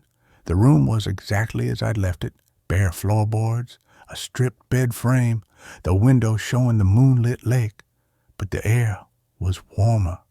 The smell of decay was gone, replaced by a faint scent of lavender and old paper. On the bare springs of the bed frame lay a single, crisp white sheet. Invitation. Welcome. Home. I stepped inside. The door swung shut behind me with a soft, final click. The whispering didn't stop. It just changed. It wasn't urging me anymore. It was celebrating. A chorus of dry, papery voices, the sound of pages turning in a vast, unseen ledger. Guests arrived, rooms filled, names secured. It came from the walls, the floor, the window pane, from the rust on the bed frame, from the dust on the sill. Silver Pines was no longer silent. It was alive, and it was satisfied. I didn't get into the bed. I just stood by the window looking out at the moonlit lake. The water was still. The forest wasn't silent anymore. I could hear it breathing, a deep, slow rhythm that matched the pulse of the lodge itself. The subsonic hum was gone. In its place was a profound ancient quiet, broken only by the lap of water and the distant cry of a loon. A normal sound, but I knew better. That loon's cry echoed the whispering. "Check in," it seemed to say. "Check in." I turned from the window. The room was darker now. The moonlight had dimmed, but I could see the ledger. It lay open on the bare floorboards where no ledger had been before. My name glowed faintly on the page, the ink shimmering with that same dark warmth. Below it, the date wasn't today anymore. It was blank, waiting. The checkout date remained. Never. The door to the hallway was gone. The walls had shifted, the floral pattern now forming intricate spiraling patterns that seemed to draw the eye inward. The air grew warmer, heavier. The scent of lavender deepened, masking the underlined sweetness of decay. It wasn't a room anymore. It was a cell, a beautifully appointed tomb. My tomb. Leo's door was gone too, just seamless, whispering wallpaper. I didn't scream. The urge was there, buried deep, but the lodge soothed it away like a mother calming a child. Rest, the walls breathed. You are safe now. You are home. My body felt lighter, yet utterly immobile. My thoughts slowed, thickened like honey. The memory of the outside world, the car, the city, the life before the gate began to fray. It felt distant, unimportant, a dream. This was real. The warmth, the quiet, the deep, resonant presence of silver pines settling around me like a comfortable blanket. My eyes grew heavy. The glowing ink of my name was the last thing I saw before the darkness pulled me under. Not sleep, not death. Something in between, a permanent check-in. The last coherent thought that flickered was understanding. Silver Pines wasn't haunted by ghosts. It was the ghost. A hungry ghost of a place starved for life, for warmth, for the vibrant energy of guests long gone. It fed on the fear, yes, but more deeply, it fed on the surrender, on the acceptance of its embrace. Silas Thorne hadn't been the caretaker. He'd been the first course. The decades of silence weren't abandonment. They were digestion, waiting, starving. And now, fresh names were on the list. Warm bodies to fill the cold rooms. New voices to add to the whispering chorus that sustained the ancient rotting heart of the resort. Leo's serene smile flashed in my mind. He was already part of it, already singing with the walls. As the final threads of my old self dissolved into the pervasive warmth, into the soft, insistent whisper that was now my own breath, my own blood, I understood the true horror. It wasn't the dragging thing, or the scratched walls, or even the names appearing in the ledger. It was the relief. The awful, seductive comfort of giving up, of letting the hunger of the place fill the hollow spaces inside you. The resort didn't just take your life. It took your wanting to leave. It made you want to stay forever. The last thing I felt was the smooth, cool texture of the ledger's leather cover under my vanishing hand, and a profound, chilling certainty that echoed not just in the dead air of room 8, but in the very stones of Silver Pines, in the rustling leaves of the devouring forest, in the silent, patient earth beneath it all. We weren't trapped. We were welcome. We were home. And the guest list, written in ink that never faded, in names that never left, would never ever be complete. They were still checking in, and now so were we. The sign by the gate hadn't been a warning. It had been an invitation, one we'd foolishly accepted forever. And that's where this story ends. Let's move on to the next one. The abandoned zoo wasn't empty. Something still watches. From the cages. Leo's obsession with the Holloway menagerie started with a blurry photograph on a defunct paranormal forum. It showed a rusted giraffe enclosure, overgrown with kudzu, and in the far corner, barely visible through the foliage, 2 points of dull red light hovering at chest height. No caption. Just the file name, Holloway Eyes 1998 JPG. Leo, chasing viral fame for his Dying Forgotten America YouTube channel after his divorce bled him dry, saw it as a sign. "Dude, this is it," he'd said, shoving his phone in my face over lukewarm coffee in our cramped apartment. Shut down overnight in '98 after unexplained incidents. No records, no bodies, just gone. We get dawn footage, capture those lights, blow up the algorithm. His eyes held that familiar reckless glint, the one that had led us to Willow Creek Lodge and the concrete tunnels. I should have refused, but my own bank account was a ghost town.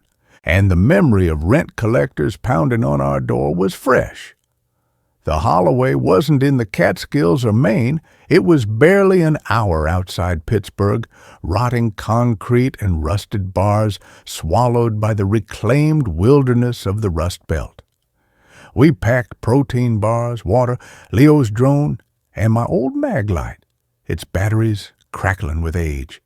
No permissions, no backup, just coordinates scribbled on a napkin from a truck stop waitress who'd muttered, "Place eats people, honey, always has." The drive ended at a chain-link fence choked with poison ivy and decades of neglect. The entrance arch, once proud with flake and paint reading "Holloway Menagerie, see the world's wonders," sagged violently, one side buried under a fallen oak. Beyond it, the path was a tunnel of skeletal branches and thigh-high weeds. The air hung thick and still, smelling of wet earth, decay, and an underlying sweetness like overripe fruit left in a damp basement. No bird song, no insects, just the crunch of our boots on broken asphalt and the low thrum of Leo's drone controller as he powered it up. "Signal's already dropping," he muttered, his voice tight. "Place is dead. Perfect." He launched the drone. It buzzed upward, its camera feed showing us a nightmare landscape from above, enclosures overgrown with invasive vines, collapsed aviaries like broken rib cages, the skeletal frames of roller coasters and ticket booths consumed by moss. Then, over the old primate house, the feed dissolved into static. Leo cursed, forcing a manual landing. The drone thudded into the mud 50 yards ahead, its whirring dying abruptly. Great. Just great. He slung his camera bag higher. "We walk?" The silence deepened as we passed the first exhibits. The reptile house was a tomb of shattered glass and spilled sand, the air inside unnaturally cold and reeking of ammonia and something vaguely reptilian. The big cat grottos were worse, massive concrete pits, separated by rusted bars thicker than my wrist, were filled with stagnant, algae-scummed water. Scratches marred the walls, not claw marks, but deep, deliberate gouges in the concrete itself, as if made by tools or something with immense strength.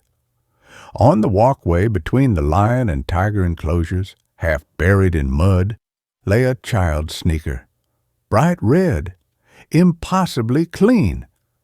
Leo snapped a photo. "Gold," he whispered, but his hands were shaking. The sun, weak behind the gray clouds, dipped lower, casting long, distorted shadows that seemed to cling to the rusted bars like grasping fingers. Near the aviary ruins, I found the first sign that the Holloway wasn't abandoned. Fresh footprints, not ours, larger, deeper, leading away from a drainage grate crusted with green slime. They vanished into the dense thicket surrounding the old bear pits. "Probably just kids," Leo said, too loudly, his voice echoing unnaturally in the stillness. "Urban explorers like us." But his eyes darted to the shadows between the rusted bars. The air grew colder, the sweet rot smell intensified, and beneath it, a new odor, wet fur and old blood. We reached the heart of the zoo, the large predator enclosure, a moat, long dry and filled with trash, surrounded a central island fortress of concrete and steel bars. The sign, hanging by one rusted chain, read, "Wolves and hyenas do not feed." The bars were bent inward at the top, twisted like tinsel. Inside, the concrete floor was scarred with deep, parallel grooves, and in the center a pile of bones. Not deer or rabbit, human-sized, rib cages, skulls, cleaned white and gleaming in the weak light.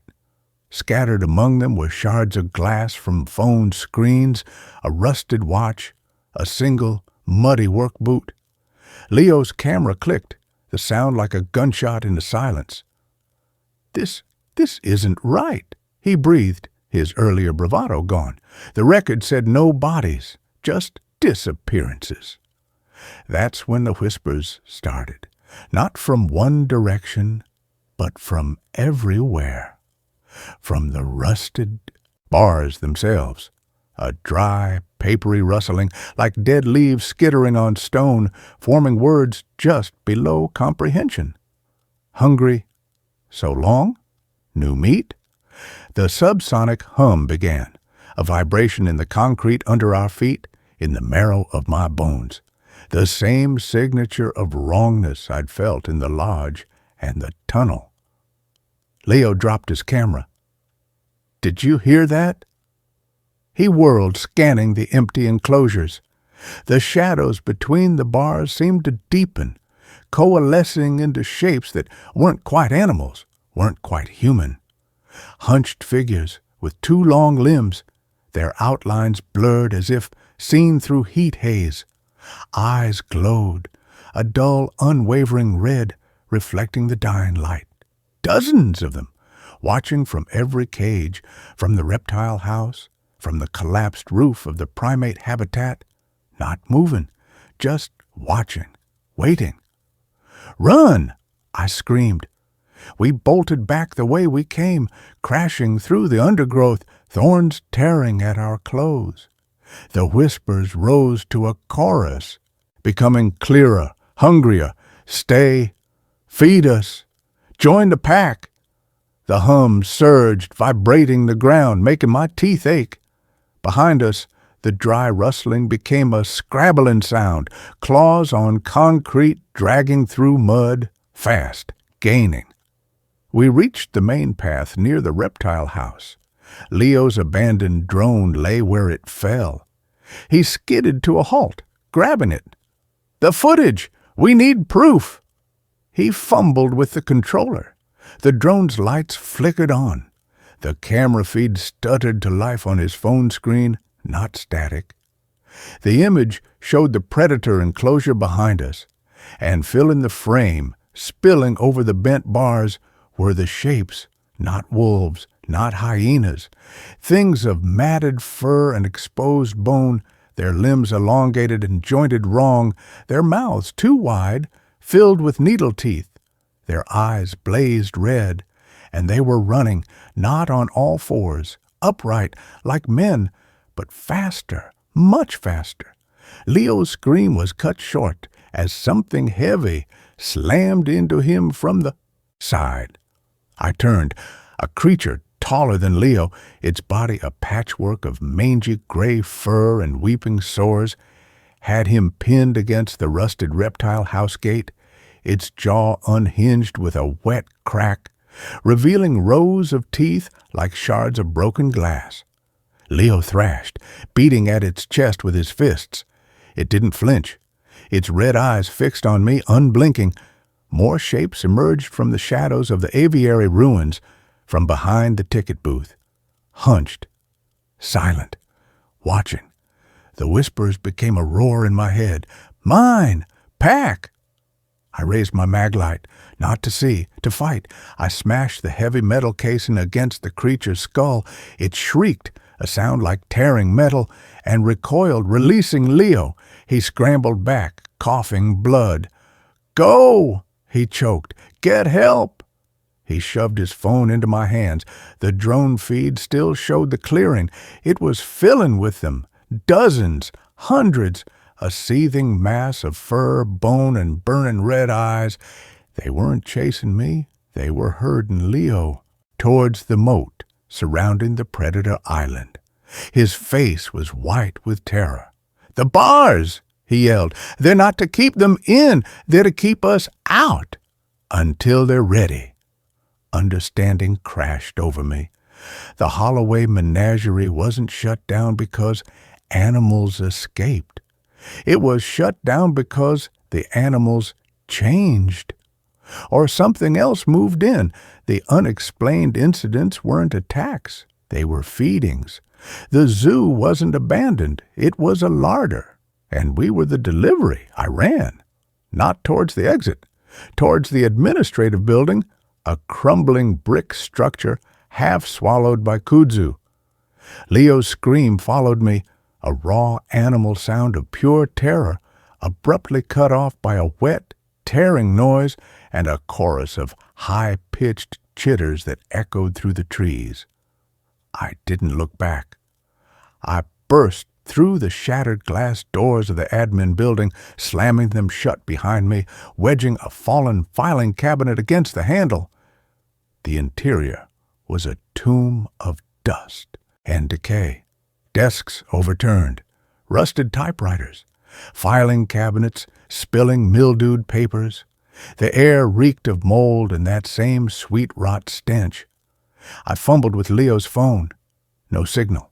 The drone feed was gone, replaced by static. But the last image was burned into my mind. Leo being dragged screaming towards the central island by 3 of the creatures. Their red eyes had locked onto the camera one last time. Not with hunger, with satisfaction. They knew I'd seen. They knew I'd run. And they knew I'd come back. The whispers seeped under the door, through the cracks in the walls. He runs. He tells. He returns. I found the office marked Director. Inside, a massive oak desk dominated the room. On it lay a ledger, its leather cover cracked and stiff. My hands trembling, I opened it. The entries were meticulous, detailing animal acquisitions, feed costs, staff wages, until October 31st, 1998. The final entry, in a shaky hand, read, "Specimens exhibiting unnatural growth, aggression beyond containment parameters, eyes wrong color, staff missing, visitors disappearing. They watch from the cages, always watching. God help us. They hunger for more than meat. They hunger for names. Shutting down, sealing gates. May God have mercy on anyone who opens them again." Below it, the page was blank until the very bottom. In fresh, dark ink that glistened like wet blood, 2 lines had been added. Leo Vance, Exhibit 7A, Wolves and Hyenas. Ben Carter, Exhibit 7B, Reserved. The whispers outside the door intensified, becoming a physical pressure against the wood.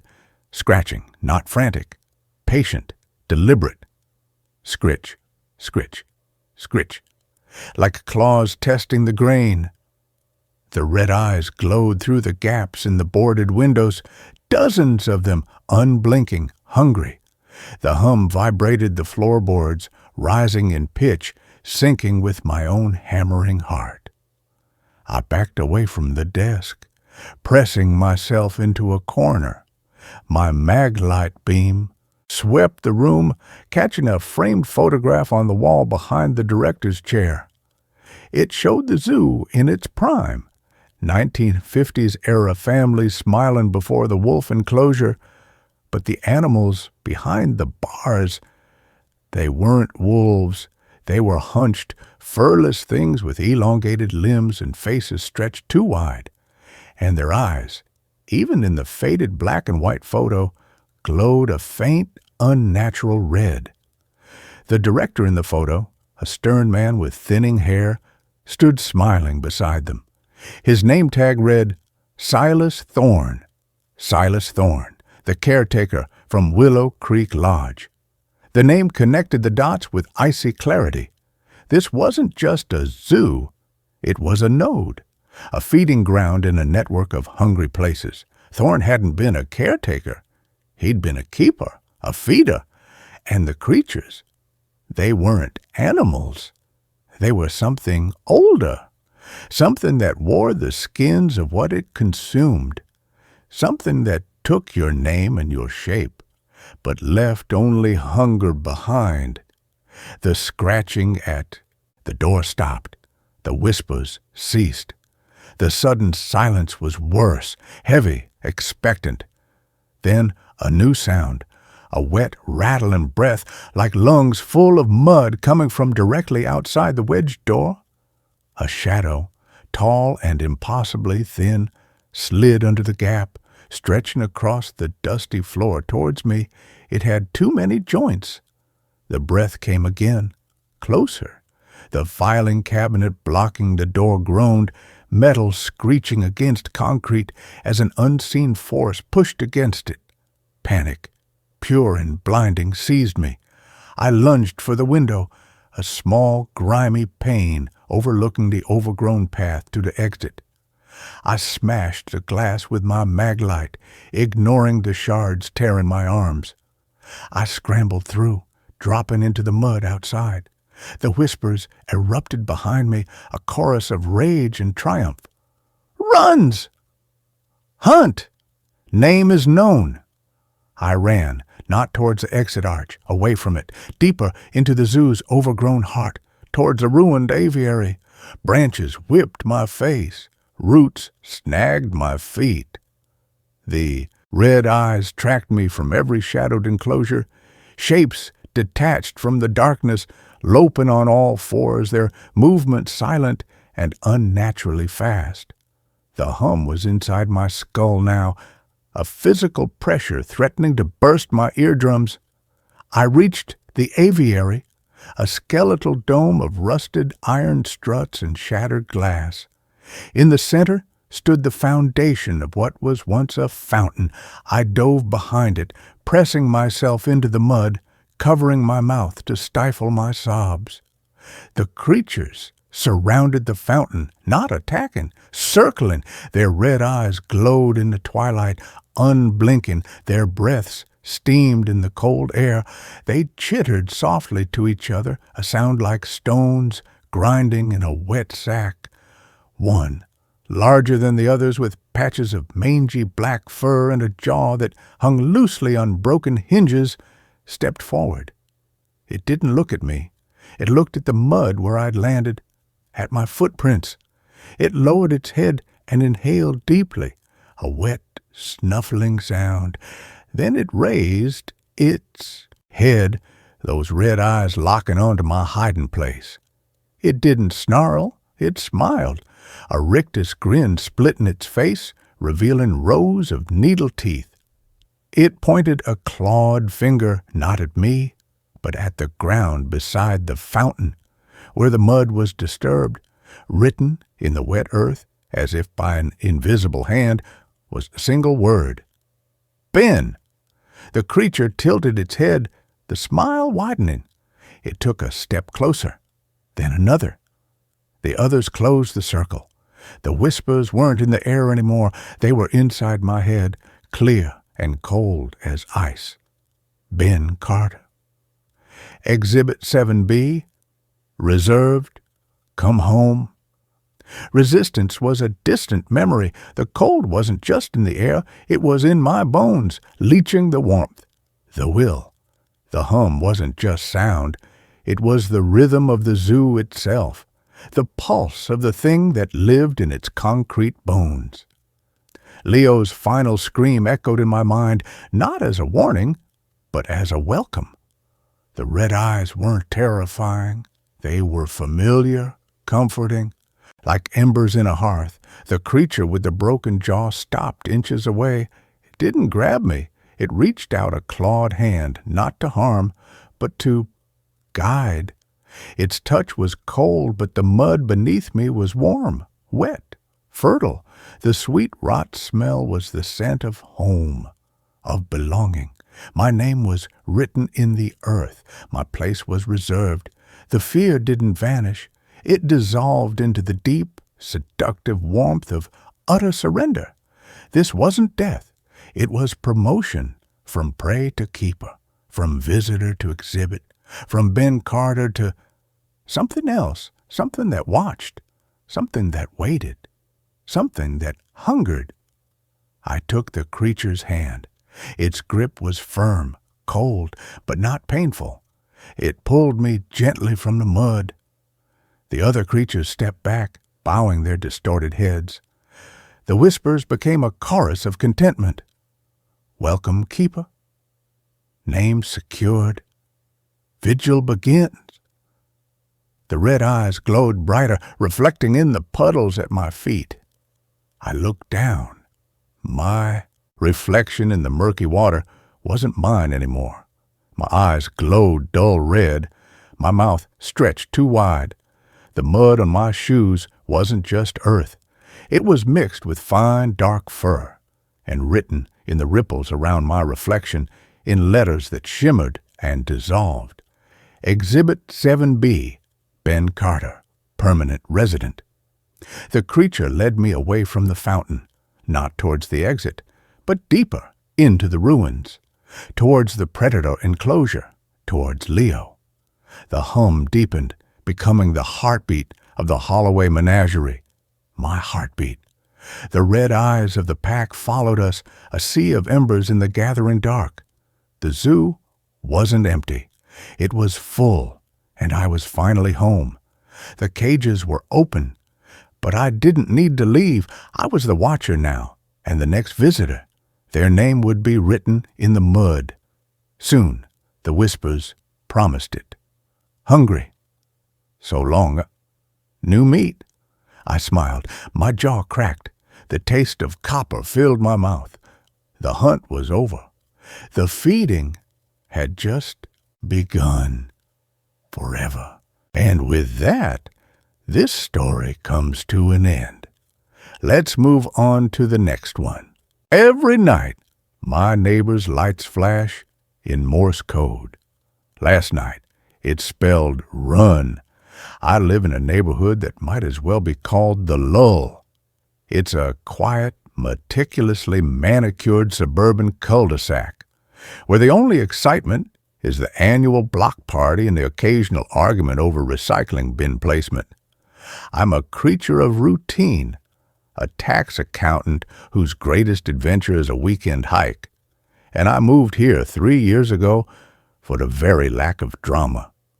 My house, a 2-story colonial, is separated from my next-door neighbors, a slightly grander Victorian model, by a perfectly adequate 20-foot stretch of lawn and a tall decorative cedar hedge. The hedge is important. It provides privacy, a neat green wall that allowed me to forget they existed. The neighbors, the only people I interacted with on a semi-regular basis, were the Petersons. Or they were the people I assumed were the Petersons. I'd seen a middle-aged couple in the yard a few times. A silver-haired man wearing a sensible cardigan, a woman gardening, but their lives were as invisible to me as mine was to them. They were the epitome of quiet, respectable, suburban anonymity. Then the flickering started. It began subtly about 4 months ago, just after the Petersons had some exterior work done on their house. They had installed a new string of roofline LED lights, the kind that stay on all night for a soft ambient glow. I didn't mind them. They looked festive, even in the middle of a mundane Tuesday. But one night, I was sitting in my living room grading tax forms, when I noticed the light on the far corner of their house, the one directly facing my master bedroom window, was behaving strangely. It wasn't a short-circuit flicker. It was a rhythmic flash. A short burst, a long one, another short one, then a pause, and the pattern would repeat. I initially dismissed it as a faulty wire, a cheap Chinese LED that had finally given up the ghost. But the pattern was too clean, too precise. It had a deliberate mechanical cadence that was unsettlingly familiar. I have a strange, almost photographic memory for obscure data. As a teenager, I was briefly obsessed with Barodioa II cryptography, spending one summer memorizing the International Morse code chart for a school project that, naturally, no one else cared about. I pulled my laptop closer, pulled up the International Morse code standard, and watched the rhythm again. Short. Long, long, long. Short. It repeated. I felt a cold knot tighten in my stomach. The pattern, repeating every 30 seconds, translated perfectly to a single, solitary letter. The letter B. I spent the entire next week watching that light, feeling an obsessive need to decode the message. Every night, exactly at 11 p.m., the light would turn on and begin its silent, rhythmic transmission. B, B, B. It was relentless. I was losing sleep, not because of the light itself, which was faint, but because of the unnerving persistence of the message. I considered walking over there, knocking on the door, and asking the Peterson family about their malfunctioning light. But the fear of sounding completely unhinged, "Excuse me, your faulty LED is sending me a distress signal in outdated naval code," stopped me. I decided I needed more data. The message changed on Friday. I'd been watching for an hour, charting the B's, when the rhythm shifted. The single bulb flashed a short burst, then a long one, then a final short burst. Then a long pause, followed by 3 short bursts. Another pause. A long burst, a short, a long, a short. I typed it into my code chart, my fingers flying across the keys, my breathing shallow and fast. Short, long, short, R. Short, short, short, S. Long, short, C, R, S, C. I waited another 30 seconds, watching the light. The pattern repeated, R, S, C, over and over. R, S, C. Was it a name? A radio call sign? It felt like gibberish, an abandoned fragment of a thought. But it was definitely code, and it was being directed at my window. The light was positioned so that anyone inside the Peterson house would have had to manually adjust the fixture to achieve that specific trajectory. The next day, Saturday, I decided to break the routine. I walked over to the Petersons' house, crossed the perfect lawn, and approached the front door. I intended to ask about the light, feign a neighborly concern about their electrical wiring. But as my hand rose to knock, I saw a subtle detail that made me hesitate. The blinds on the front window were not merely drawn. They were taped shut from the inside with black electrician's tape, sealed against the frame so that not a single sliver of light or shadow could escape or enter. The house was not just quiet, it was inert, a crypt of respectable suburbia. I backed away and returned home, the unease now a deep, throbbing ache beneath my ribs. I watched the lights again that night, but with a new awareness. I was no longer an analyst. I was a target. At 11:00 p.m., the light turned on and began its sequence. Long, short, long, short, long, short, long, short. I worked through the sequence on my desk, the numbers and letters blurring under the fluorescent lamp. Long, T. Short, long, short, R. Long, short, long, K. Short, E, T, R, K, E. Not a common word, perhaps a name, perhaps a brand. Then the message repeated, slightly faster this time. T, R, K, E, T, R, K, E, T, R, K, E. The frantic repetition felt like a cry for help. The following night, the message was longer, taking nearly a minute and a half to transmit. I sat in the dark, notebook on my knee, meticulously recording every flash, the frantic dots and dashes turning into a desperate narrative.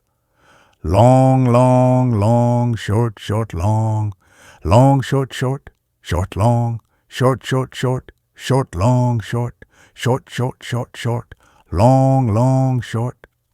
I transcribed the letters one by one, writing them down without looking at the whole word until the final letter was confirmed. W-H-A-T-S-U-P. The message wasn't frantic or pleading. It was a question. What's up? A casual conversational inquiry directed at me through the silent language of light. The sheer audacity of it, the cold, calculated normalization of this clandestine communication, made my hand shake. I wasn't just observing a faulty light anymore. I was now part of the exchange. Someone inside that silent house knew I was watching, and they were initiating a dialogue. The question wasn't, "Who are you?" or "Are you watching?" It was, "What's up?"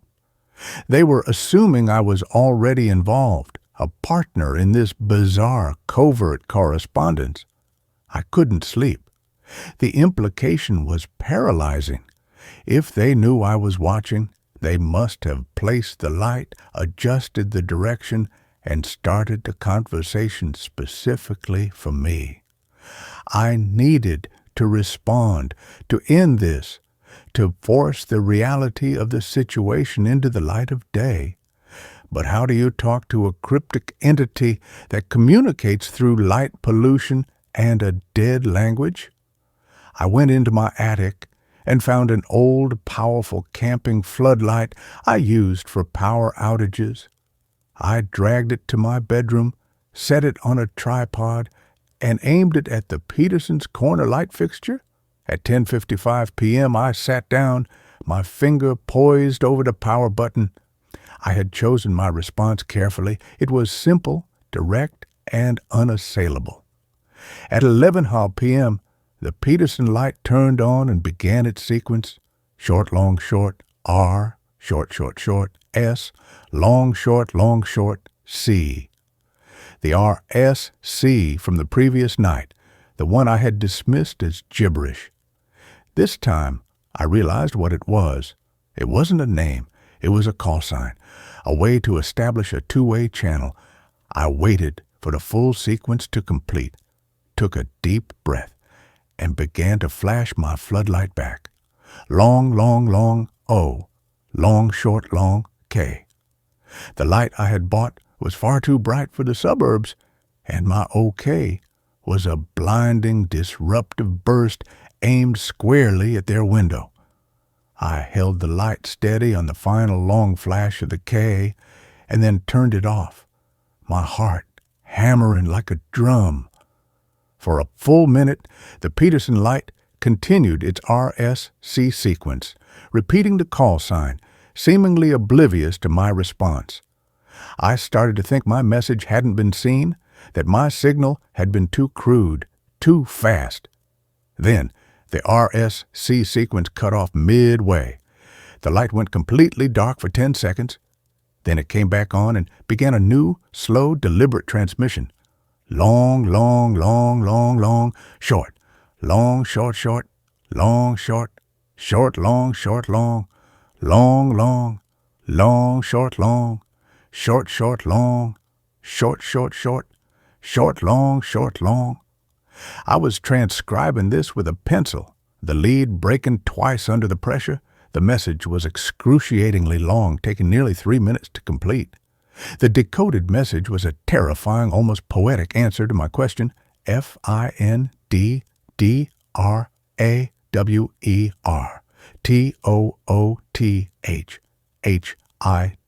TOOTHHIDDEN, a set of instructions, a frantic coded call to action. I realized the message was so long, so complex, that it had to have been pre-scripted, written down and memorized, a sign that the entity on the other side of the hedge was not in a state of spontaneous panic, but a state of controlled, prolonged distress.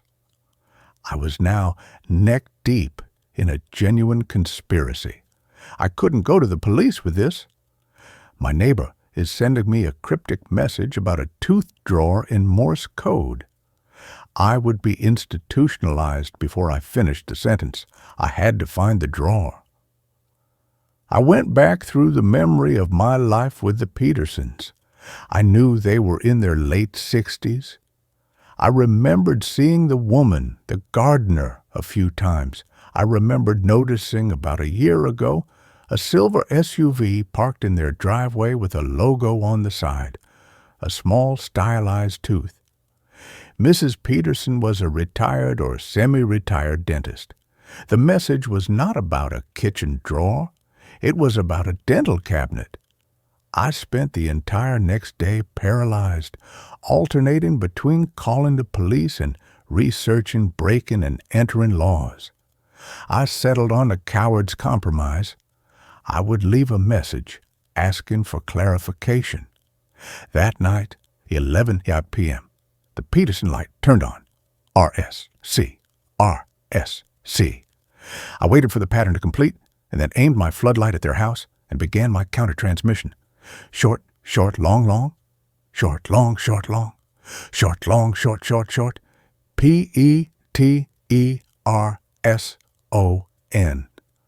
I flashed the name, my hands shaking with the audacity of it, naming the owners of the house in a silent, accusatory shriek of light. I watched their window, waiting for the flicker to stop, for the lights to come on in the house, for a terrified face to appear in the window. The light stopped. For another agonizing minute, the entire house was silent and dark. Then the light turned back on and began a new, incredibly slow sequence. The pauses between the dots and dashes were so long that I almost missed the connection between them, as if the sender was physically exhausted or terrified of being caught. Short, long, short. Short, long, long. Long, short, short. Long, short, long, long. Short, long, short, long, long, short. Short. I transcribed it. REALLY. The message was not one of fear or denial. It was mocking, a cold, sardonic rebuke. They weren't just communicating with me. They were playing with me, toying with my escalating anxiety. The realization turned my fear into a cold, hard resolve. I was not dealing with a frightened neighbor. I was dealing with something calculating, perhaps even malicious. I flashed a final message, YES, WHERE. The Peterson house responded instantly. The light flashed a sequence that was only 3 letters long, repeated 3 times, as fast as a machine gun. Long, short, long, long, short, long, short, long, short, short, long. CAVE, long, short, long, long, short, long, short, long, short, short, long. CAVE, long, short, long, long, short, long, short, long, short, short, long. CAVE. The message was complete cave. Not a place inside their house, a place outside, a hidden space. The only cave in their yard was the small stone-lined shed they used to store their gardening tools. I couldn't wait until the next night. I waited an hour until 1:00 a.m., the hour of the dead. I slipped on dark clothing, grabbed my large flashlight and the bronze sculpture I used as a paperweight, and climbed over the cedar hedge. The Peterson house was utterly silent, radiating a deep, cold stillness that felt like a permanent vacuum. I crept across the lawn and approached the garden shed. The door was unlocked, a simple latch, which was odd for a secure suburban property. I slid the door open. The air inside was thick and damp, smelling of old peat moss and fertilizer. The shed was full of gardening tools neatly hung on pegs. There was no hidden door, no passage, no tooth drawer, nothing that said cave. I turned to leave, the fear starting to turn into self-loathing for having been drawn into this insane game, when the floodlight I had aimed at the house earlier clicked on, aimed directly at me. I threw my hands up, blinded by the sudden massive burst of white light. The light didn't stay steady. It began to flash. Short, long, short. R. Long, short, long, long. U. Short, long. N. R. U. N. The most primal, terrifying message, a simple, one-word command delivered by a blindingly bright floodlight. I didn't hesitate. I sprinted out of the shed, across the lawn, and scrambled back over the cedar hedge, throwing myself onto my own side of the property. I lay there, panting, the smell of cut grass filling my nostrils, listening. I heard a small, distinctive click from the Peterson house, the sound of the floodlight turning off. I stayed on my side of the lawn, clutching the bronze sculpture, watching the house. Nothing moved, nothing stirred. The house was once again dark, silent, and entirely inert. I waited until morning, then packed a bag, left a note for my cleaning lady, and drove 300 miles to a remote cabin I owned in the mountains. I did not call the police. I knew the Petersons were involved, that they had set the light, but the nature of the message, RUN, suggested they were either a prisoner or a deeply disturbed tormentor. I wasn't going to stick around to find out which. I have been in the cabin for 3 weeks now. No internet, no television, no phone signal, just the trees, the snow, and the quiet. I was finally starting to decompress, to allow the impossible events to fade into a nightmare. Then 3 nights ago, the blizzard hit. It's a whiteout, complete silence, nothing but the wind and the falling snow. I was sitting by the fireplace reading when I saw a faint rhythmic glow outside the window. I dismissed it as the flicker of the firelight reflecting on the window pane, but the rhythm was wrong. It was too sharp, too precise. I walked to the window and looked out into the impossible, swirling white void. The only thing visible was the thick, dark trunk of a massive pine tree, about 50 feet from my front porch, and from behind that tree, a single, incredibly bright point of light was flashing, steady and relentless, cutting through the snow. Short, short, long, long. U, long, short, long, long. R, short, short, short. S, short, long, short, short. T, long, long, long. O, short, long, short, short. D, I transcribed the letters on the condensation of the window. URSTOD. It was an anagram, a twisted, scrambled arrangement of a single word. I stared at the letters, my mind racing, cycling through possibilities. Trusted, outsider, Dustero.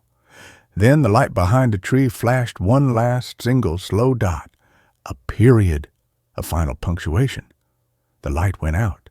The forest was dark, silent, and only the sound of the wind remained. But the light had left its message. It was a perfect 6-letter word, DOTS. I was staring at the letters I'd written on the glass. Then I looked back at the light.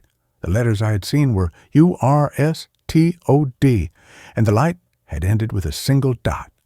A dot in Morse code is an E. I was missing one letter. My memory, my perfect cryptographic memory, had failed me. I had missed a dot or a dash somewhere in the frantic transmission. The light had seen my confusion and sent me a clue. Dots, the components of the language itself. I realized I hadn't made a mistake in transcription. The light had lied to me, given me a false letter, and then sent the correct, final letter as a clue. It wasn't a neighbor anymore. It was a cryptographer, a cold, calculating mind that was playing a game of escalating terror. The true word, the one that used all the letters I had transcribed plus the final E, was not an anagram. It was a sentence composed of the letters I saw plus the final E, T, R, U, S, T, E, D. I looked at the light, the final message, the single terrifying dot that was the period, and I knew what had happened. Someone, an intelligence, had followed me, setting up the same exact light system in the woods. And they weren't sending me a warning. They were confirming a truth. The truth was that I was trusted. I was the new recipient of the communication, the replacement for whoever had been taken from that silent house. I was the new antenna, the final complete message. The one that the single dot had been hinting at all along was the most terrifying realization of all. The letters were not meant to be anagrammed. They were a simple, phonetic, taunting message, a full word that had been split into 2 coded transmissions, and the final punctuation mark was the only letter I needed. URSTODE. You are stood. I am stood here, looking out at the dark woods, knowing the light is gone, but the message has been delivered. I am stood, I am stopped, and I am watched. And the silent, patient intelligence that communicates in dots and dashes is somewhere in the absolute blackness of the forest, waiting for the next exchange to begin, waiting for me to turn on my own floodlight and ask the inevitable question, "What's up?" I know that the next message will not be a command to run. It will be a set of instructions. And I'm terrified because I know that I will not be able to stop myself from answering. That's where this story ends. Let's continue with the next. The motel was a fossil, a perfectly preserved specimen from an era of chrome, linoleum, and a kind of desperate roadside optimism that no longer exists. It was called the Starlight Vista, a grand, ludicrous name for a low-slung, L-shaped building of peeling paint and buzzing neon that offered a stunning vista of a gas station and a 24-hour diner. I was the night clerk, a post I had occupied for the past 6 years.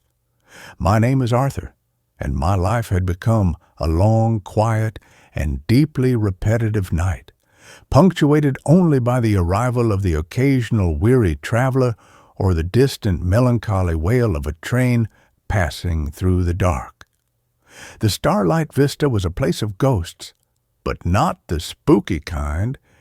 It was haunted by the ghosts of salesmen with worn-out briefcases, of families on cross-country trips in wood-paneled station wagons, of lovers meeting for clandestine, lukewarm affairs. Every scuff on the floor, every cigarette burn on the Formica countertops was a small, silent testament to a life that had passed through and moved on. I was the curator of this museum of transient lives. My nightly ritual was as fixed and unchanging as the constellations. I'd make a pot of coffee that was strong enough to dissolve a spoon.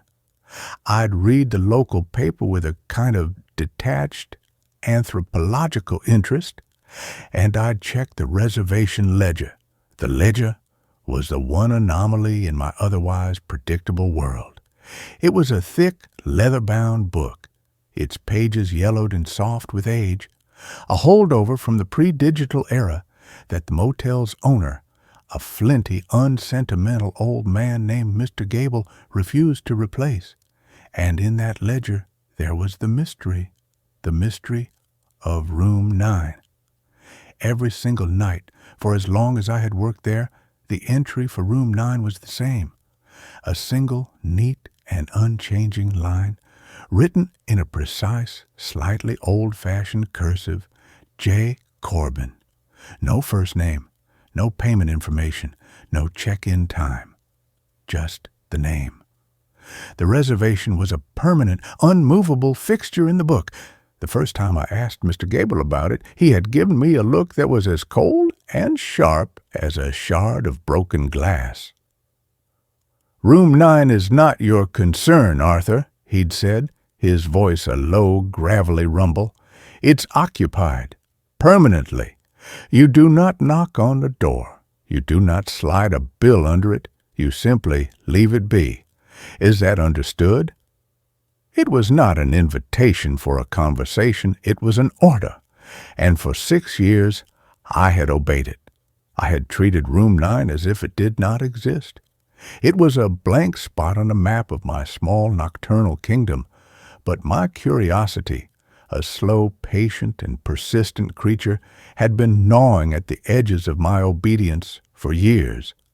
I had done the math. I had gone back, page by yellowed page, through the old ledgers that were stored in the back office.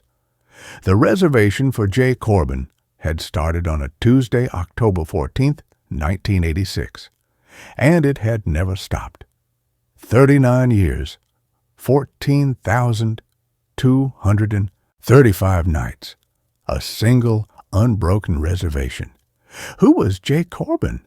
Was he a recluse, a modern-day Howard Hughes, living out his days in a cheap roadside motel? But I had never seen anyone go in or out of that room. The housekeeping staff, two quiet middle-aged sisters named Maria and Sophia, never cleaned it. When I had asked them, they had just crossed themselves and shaken their heads, muttering something in Spanish about bad air. The room itself was a paradox. It was at the far end of the west wing, the last door on the left. The paint on the door was not peeling. The brass number 9 was not tarnished. The "Do Not Disturb" sign, a small plastic rectangle, hung permanently from the knob. Its red letters faded to a pale anemic pink. The window that faced the parking lot was always dark, its thick mustard yellow curtains always drawn, but the room was not dead. It consumed electricity. I had checked the meters in the maintenance closet. Room 9 drew a steady, consistent, and low-level amount of power day and night, the kind of power draw you'd see from a single, low-wattage light bulb, and maybe an old, inefficient clock radio. My quiet, ordered life was built around this one, singular and deeply unsettling mystery, and for 6 years I had been content to let it remain one. But then Mr. Gable died. A heart attack, swift and efficient in his sleep. His estranged daughter, a brisk, no-nonsense woman from the city, inherited the motel. And her first order of business was to modernize. A team of contractors descended upon the starlight vista, and the comfortable, dusty silence of my life was shattered by the sound of hammers and power saws. They were replacing the carpets, updating the wiring, and, to my horror, installing a new computerized reservation system. The leather-bound ledger, my strange anachronistic Bible, was to be retired. I knew my time was running out. The new system would not tolerate the gentle, unspoken mystery of Jay Corbin. It would demand a credit card number, a check-in date, a digital footprint. The ghost in my machine was about to be exorcised by an IT professional. I had to know. I had to understand. Before the bulldozers of the 21st century paved over the one true and profound mystery of my life.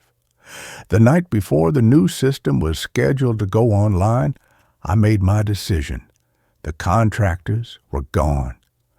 The motel was quiet, save for the hum of the ice machine and the snores of a traveling salesman in room 3.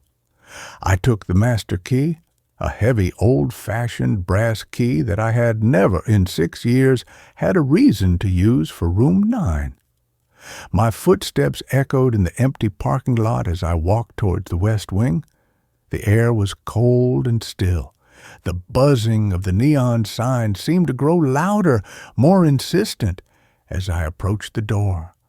I stood before it for a long moment, my heart a frantic, trapped bird in my chest.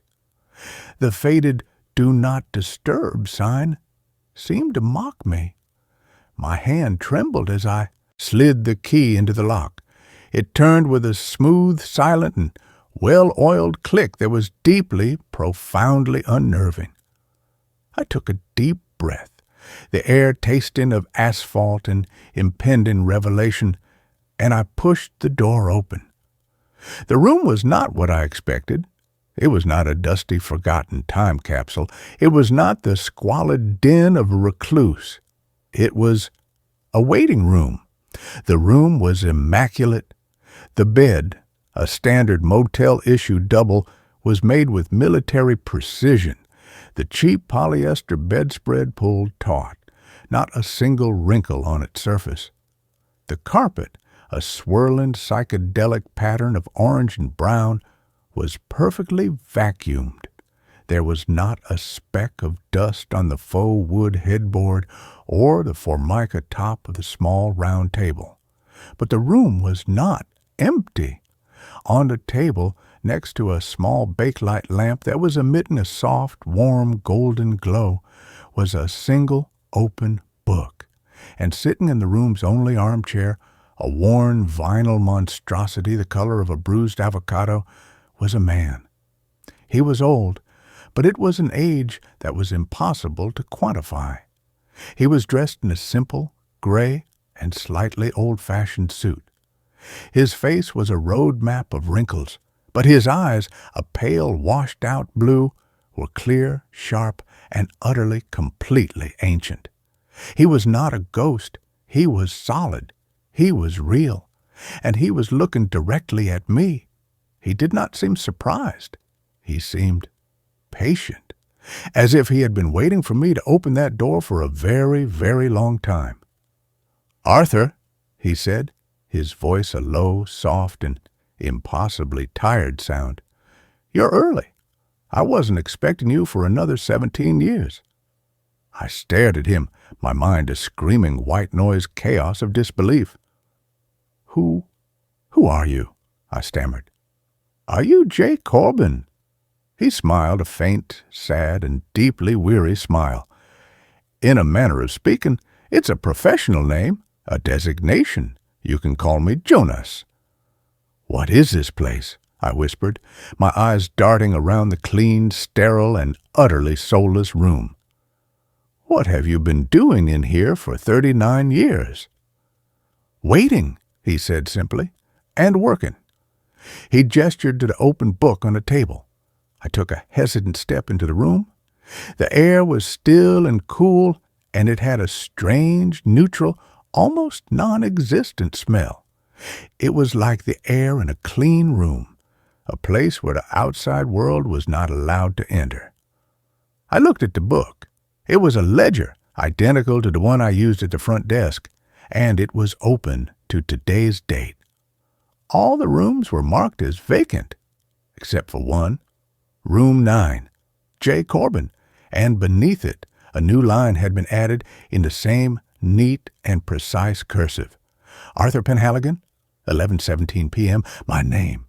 I looked up at him, a cold, creeping dread, far worse than any simple, superstitious fear, beginning to seep into my bones. "What is this?" "I'm a clerk, Arthur," Jonas said, his ancient blue eyes holding mine. "Just like you. A manager of a very specific and very necessary kind of roadside motel." He gestured around the room. "This isn't just a room, it's a layover, a transfer station, a place between the road you were on and the one you're about to be on." I don't understand," I said, my voice trembling. "You're not supposed to," he said, his voice gentle. "Not yet. Your reservation isn't for another 17 years, but you've opened the door. You've checked in early. And the rules are very strict about early check-ins." My mind was reeling, trying to process the sheer cosmic impossibility of his words. This was not a man. This was something else. And this motel, my quiet, predictable, and boring little motel, was a part of it. "What are you?" I whispered. "I am the one who helps the lost find their way," he said. "The ones who die on the road. The ones who are untethered. A car crash on the interstate, a lonely heart attack in a room that isn't their own. A soul that has, for one reason or another, missed its exit. They get stuck in the static between the stations. This place, this room, is a beacon, a quiet, stable place in the storm. And I am the one who sits here and waits for them to find their way to the front desk." I thought of the thousands of lives that had passed through the starlight vista, the salesmen, the families, the lovers, and I thought of the others, the quiet ones, the ones who checked in and never checked out. the small, forgotten tragedies that are the lifeblood of any place that is built on the lonely, anonymous promise of the open road. "And what do you do with them?" I asked, my voice barely a whisper. "I check them in," he said. "I give them a key, and I help them to understand that the trip they were on is over, and that a new one is about to begin." He looked at me, and his eyes were filled with a sadness that was as old and as deep as the universe itself. "My work is very important, Arthur. It requires quiet. It requires discretion. It requires a place that is constant." I understood then. The reservation, the untouched room, the low, steady hum of the electricity. It was all a part of it, an anchor, a lighthouse for the lost souls of the highway, and my mundane, boring, and quiet little life had been lived unknowingly in the shadow of this profound and terrifying cosmic machinery. "But why me?" I asked. "Why are you telling me this?" "Because you opened the door," he said, his voice taking on a new, graver tone. "And because my own reservation is coming due. I have been a clerk here for a very, very long time. My own journey is about to continue, and a place like this can never be left unattended." The implication of his words hit me with the force of a physical blow. The room seemed to tilt, the walls closing in. "No," I said, shaking my head. "No, I have a life. I am a clerk at a motel." "You were a clerk at a motel," he corrected gently. "But you chose to open a door that was not meant for you. You have seen behind the curtain, Arthur, and once you have seen, you cannot unsee. You are a part of the mechanism now." He stood up, his movement slow and stiff, like a man who had been sitting in the same chair for 1,000 years. He walked over to me, and he placed a heavy, cold brass key in my hand. It was the master key for room 9. "Your training was supposed to be gradual," he said, his voice a soft, tired whisper in my ear. "Over the next 17 years, you would have begun to see, to understand. But now you will have to learn on the job." He walked past me, towards the open door of the room. He did not look back. He stepped out into the dark, silent parking lot of my world, and he dissolved. He didn't vanish in a puff of smoke. He just faded. He became a part of the darkness, a part of the quiet, a part of the lonely, endless night of the open road.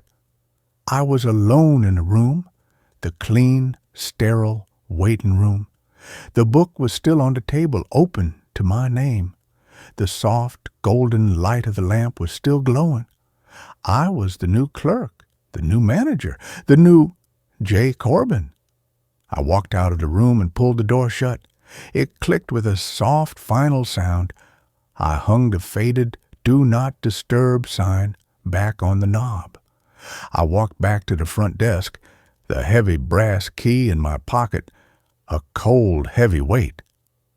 The new computerized reservation system was installed the next day, but when the technician tried to input the data for room 9, the system crashed. They tried 3 times. Every time, the same result. The new digital world could not comprehend the old analog and cosmic truth of that room. In the end, they just left it alone, a single, anomalous, and permanent booking in a system that was otherwise perfect, a ghost in the new machine. My life is different now. It is still quiet. It is still nocturnal. I am still the clerk at a roadside motel. But I have a new set of responsibilities. I still make the coffee. I still read the paper. But now I also watch. And I listen. And sometimes, in the dead of night, a new guest will arrive. They will look confused and lost and afraid. They will not have a reservation, but I will know their name. I will check them in, and I will give them a key to a room that is not on any map, a quiet, clean, and peaceful room, a place where they can rest before they continue on their journey. I have 17 years until my own check-in, 17 years to be the quiet, patient, and necessary guardian of the lost souls of the Starlight Vista. It is a strange and lonely and sometimes terrifying job. But I have come to understand that it is also a profound and deeply and strangely sacred one. The road is long and the night is dark, and everyone eventually needs a place to rest, and I am the one who leaves the light on. That's where this story ends. Let's continue with the next. The abandoned hospital intercom still calls for doctors by name. I never believed in ghosts, not really. Not the kind that rattle chains or float through walls in white sheets. I believed in trauma imprinted on places, in the way memory calcifies in brick and mortar, in the psychological residue of suffering that lingers long after the last patient is wheeled out. But belief is a luxury you shed quickly. When the dead start using the PA system, I went to St. Marianne's because it was cheap. Not the building itself. God, no, the city had fenced it off decades ago after a series of structural failures and a scandal involving falsified patient records. But the access.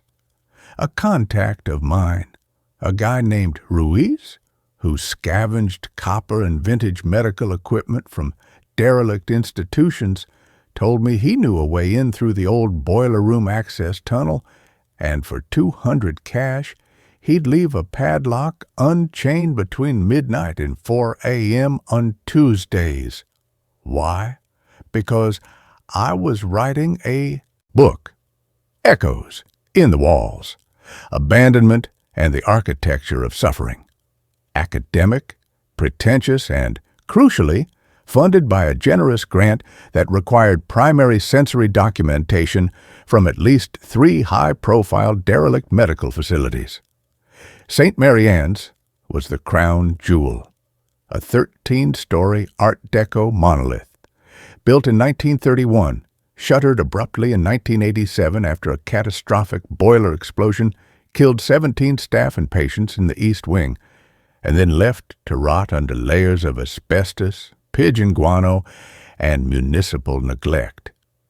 It had everything: peeling murals of saints in the lobby, rusted gurneys stacked like cordwood in the ambulance bay, and, according to urban explorers, a working intercom system. Not functional, not restored. Working. That was the rumor, that if you stood in the old nursing station on the 4th floor at exactly 2:17 a.m., the intercom would crackle to life, and a voice, calm, professional, exhausted, would page a doctor by name. Always the same name, always the same time. Ruiz laughed when I asked him about it. Yeah, man, heard it. Page for Dr. Alastair Finch, 3rd floor ICU, code blue, every damn Tuesday, like clockwork. Probably some backup battery buried in the walls, feeding a loop tape, or rats chewed through a wire and completed a circuit. Shit happens in old buildings. He didn't sound convinced by his own explanation. Neither was I. But I needed the chapter. And $200 was cheaper than bribing a night guard at the state asylum. So I went. Midnight, June 10th, 2025. The air outside St. Marianne's was thick with the smell of wet brick and rotten ivy. The chain on the rusted service gate hung loose, just as Ruiz promised. I slipped through, flashlight beam cutting a narrow cone through the gloom. The tunnel entrance was a black maw beneath a collapsed section of foundation, reeking of mildew and something else. Sterile, chemical, like old antiseptic that had gone sour. I descended.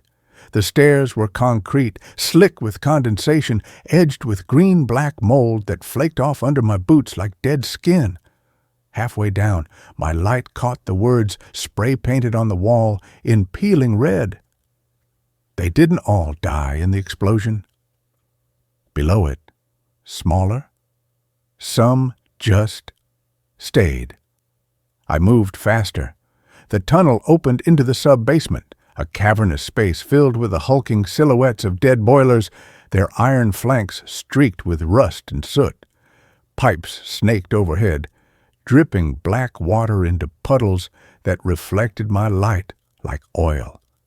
I picked my way through, past collapsed pallets of moldering linens, past a gurney with one wheel missing, its mattress split open like a gutted animal, spilling yellowed foam. Stairs up, one flight, two. The third floor smelled different, not just decay. Occupation, the scent of floor wax, long gone rancid, and old cigarette smoke, of starched cotton and sweat. The ghost of industrial strength, disinfectant layered over something faintly sweet and cloying. Formaldehyde, or just the smell of time turning human residue into something else. I pushed open the fire door. The hallway stretched before me, lit only by the beam of my flashlight. Lino floor, cracked and curling at the seams, walls painted a pale institutional green, now faded to the color of old bruises. Doors hung ajar. Examination rooms, supply closets, nurses' stations. Some were boarded up with plywood, tagged with graffiti, names, dates, crude symbols that looked less like vandalism and more like wards. My boots echoed. Too loud. I forced myself to walk softer, placing each step heel to toe, the way my grandfather taught me when we tracked deer in the Alleghenies. I was heading for the fourth floor, but something made me pause. Room 314. The door was closed, not boarded, not ajar. Closed, and taped across the seam, the kind of red-striped biohazard tape they use for Level 4 containment. Brittle, sun-faded, but intact. I shone my light on the small porthole window. Inside, darkness, but not empty darkness. I leaned closer. My breath fogged the glass, and in that fog, I saw it. A handprint, small, child-sized, pressed against the inside of the door, fingers splayed, palm flat, not smudged, not frantic, deliberate, like someone had stood there waiting and placed their hand with perfect calm. I stepped back fast, heart hammering. I didn't go in. I didn't touch the tape. I just moved on, up to the fourth floor. The nursing station was where Ruiz said it would be, a horseshoe-shaped counter of yellowed formica, littered with overturned coffee cups, scattered charts, pages fused together by damp, and a bakelite telephone with the receiver dangling off the hook, coiled cord severed cleanly a foot from the base. Mounted on the wall above it, the intercom panel, a rectangle of brushed steel, tarnished black at the edges, a single red button labeled All Call. A speaker grill caked with dust, no wires visible, no power source I could see. It looked dead, like everything else. I checked my watch. 2:08 a.m., 9 minutes to go. I sat on the edge of the counter, legs dangling, trying to steady my breathing. My recorder was running, digital, backup batteries, windscreen on. I'd set it on the counter beside me, angled toward the speaker. Silence. Not peaceful. Waiting. The kind of silence that presses against your eardrums thick and heavy, like cotton soaked in syrup. 2:15. I glanced at the recorder. Red light steady. 2:16. A draft moved through the hallway behind me. Cold, sudden, smelling sharply of iodine and burnt sugar. I didn't turn around. 2:17, the intercom crackled. Not a pop, not static. A clearing of the throat. Wet, ragged, human. Then voice, female, mid-50s, tired, professional.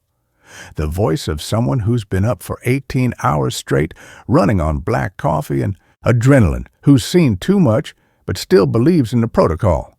St. Mary Ann's Hospital, paging Dr. Alastair Finch. Dr. Alastair Finch to the third-floor ICU. Code blue, room 314. Repeat, Dr. Alastair Finch to room 314. Code blue. It wasn't tinny, wasn't distorted. It was in the room, like she was standing right beside me. The voice cut off. Silence rushed back in, thicker now, hungrier.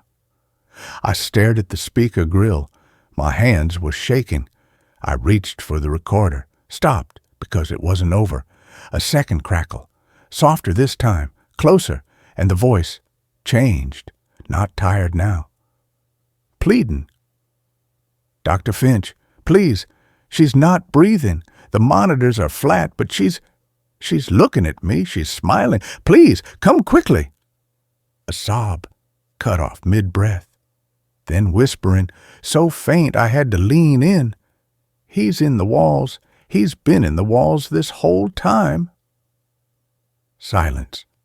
I stood up. My legs felt numb. I didn't want to go to the third floor, but I had to, because the book demanded it, because the grant demanded it, because the child's handprint on the door demanded it, because something in that voice, that raw, breaking terror, had hooked into my chest and was reeling me in. I took the stairs down slowly. Each step groaned. The third-floor hallway was darker than the fourth. No emergency lights here, just my flashlight, beam trembling in my grip. Room 314, the biohazard tape was still there, but now fresh, not brittle, not sun-faded, bright red. And the handprint on the window, gone. In its place, words, scratched into the glass with something sharp. He lied about the tumor. I swallowed, reached for the door handle. It turned. The tape didn't tear. It parted, like a curtain. I pushed the door open. The room was small. An old pediatric ICU bay. One bed, mattress stripped bare, stained dark in the center. IV pole in the corner, tubing coiled. Around it, like a nest of snakes. A heart monitor on a rolling cart. The screen was dark, but the power light glowed green. I stepped inside. The air was cold, not draft cold. Refrigerator cold. My breath plumed white. I moved to the monitor, pressed the power button. The screen flickered, booted, not to a menu, to a live feed. Grainy, black and white, a security camera view.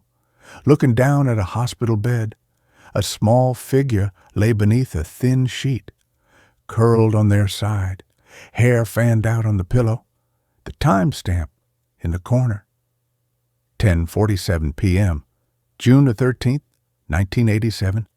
3 days before the explosion, the sheet rose, fell, breathing. Then the door in the camera feed opened. A man entered, tall, lean, white coat, stethoscope around his neck. He walked to the bed, leaned down. His face filled the frame. Dr. Alastair Finch, mid-40s, sharp features, cold eyes, a smile that didn't touch them. He reached under the sheet, pulled out the child's hand, not to check a pulse, to hold it. His thumb stroked the back of her small fingers gently, possessively. Then he leaned closer, mouth moving. The audio was off, but I didn't need to hear it. I knew, because the recorder in my pocket vibrated, a notification, not a call, a file, auto-downloaded from an unknown server, labeled Finch Confession Audio MP3. I didn't want to play it, but my thumb moved anyway. I tapped. The first sound was static. Then a voice, Finch's voice, calm, smug, recording himself. Biopsy results were clear. No malignancy, never was. But her parents, desperate, wealthy, willing to believe anything if it meant hope. So I told them it was aggressive, inoperable, 6 months maybe. They signed the consent forms for the trial treatment without reading them.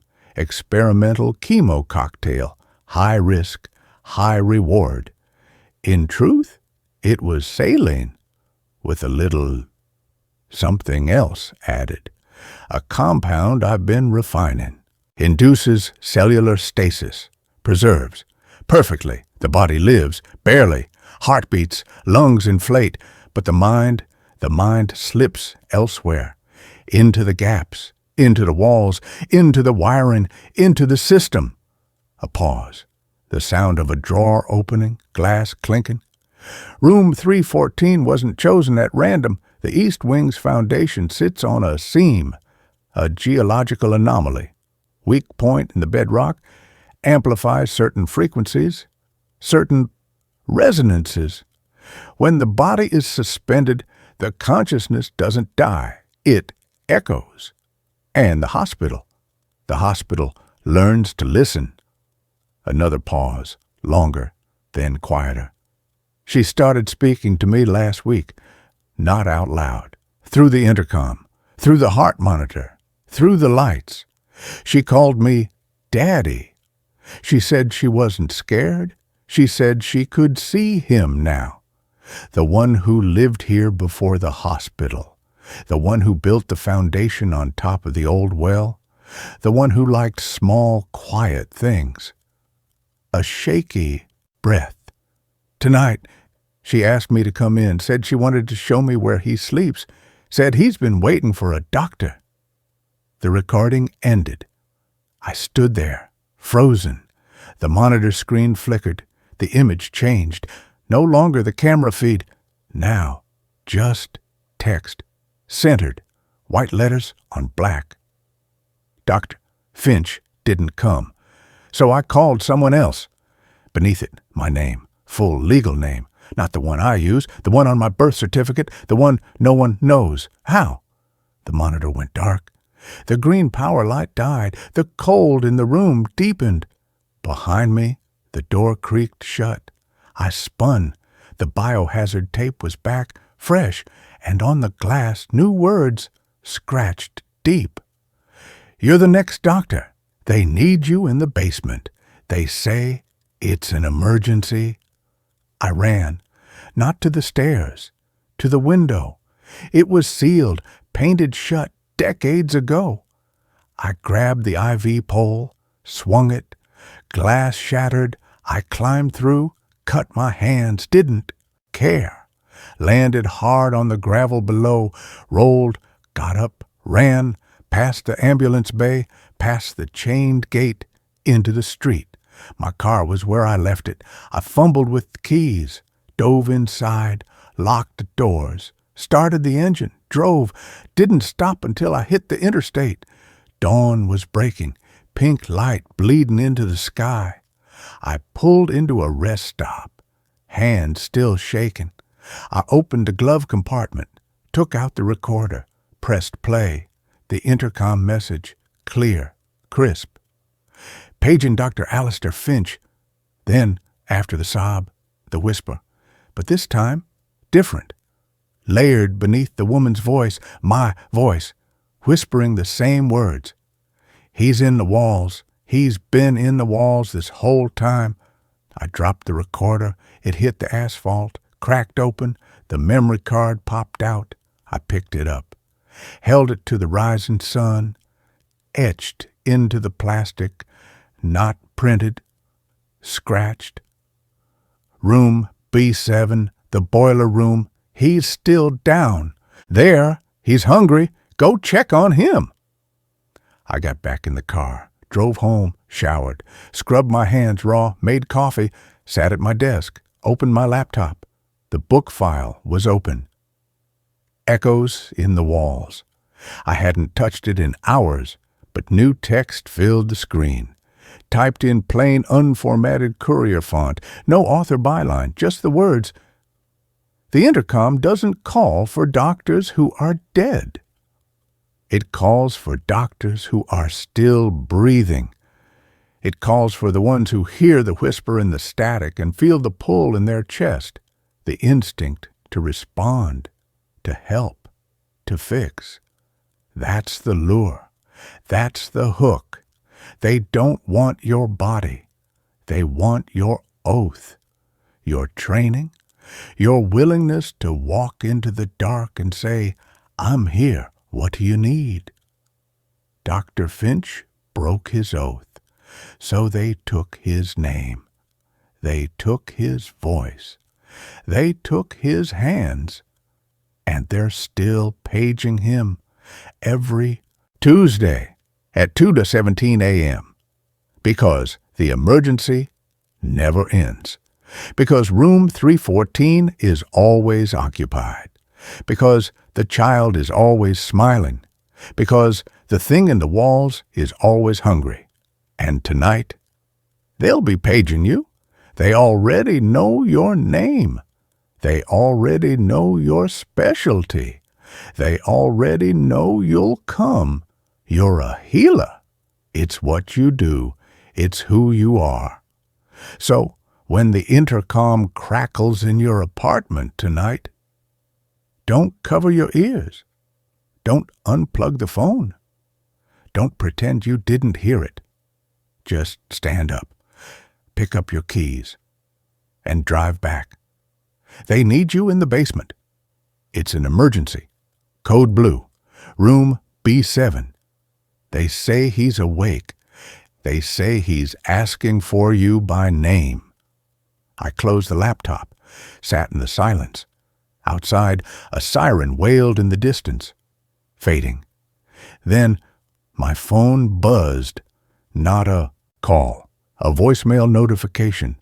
From my own number, I tapped it. The voicemail played, static. Then the intercom voice, calm, tired, professional. St. Mary Ann's Hospital, paging doctor, my legal name. Doctor, my legal name to the sub-basement boiler room.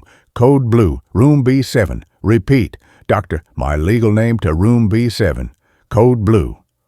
A pause. Then the whisper, my own voice, faint, terrified. He's not in the walls anymore. He's in the pipes. He's in the wires.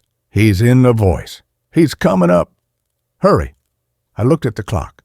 6:47 p.m., 12 hours until 2:17 a.m., 12 hours to decide. Do I pack my stethoscope?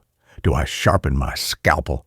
Do I go back and face the thing that knows my name, my oath, my deepest instinct to help?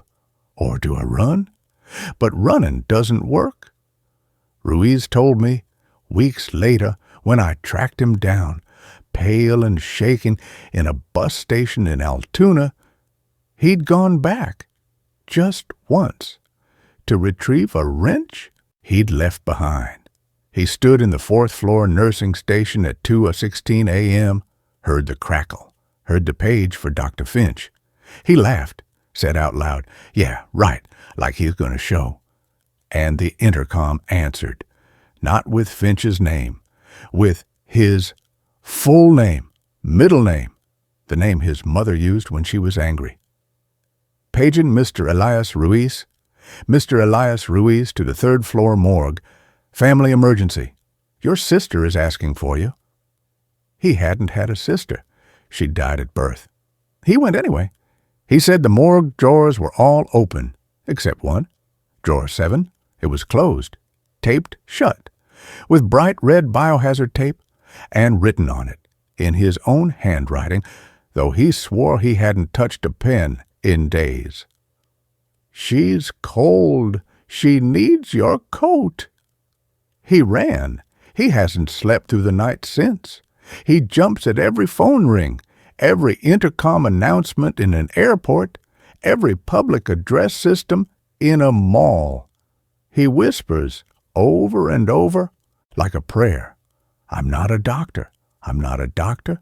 I'm not a doctor." But the thing in the walls doesn't care about degrees. It cares about response. It cares about the moment you hear the call and your body turns toward the sound. Because that's when it knows.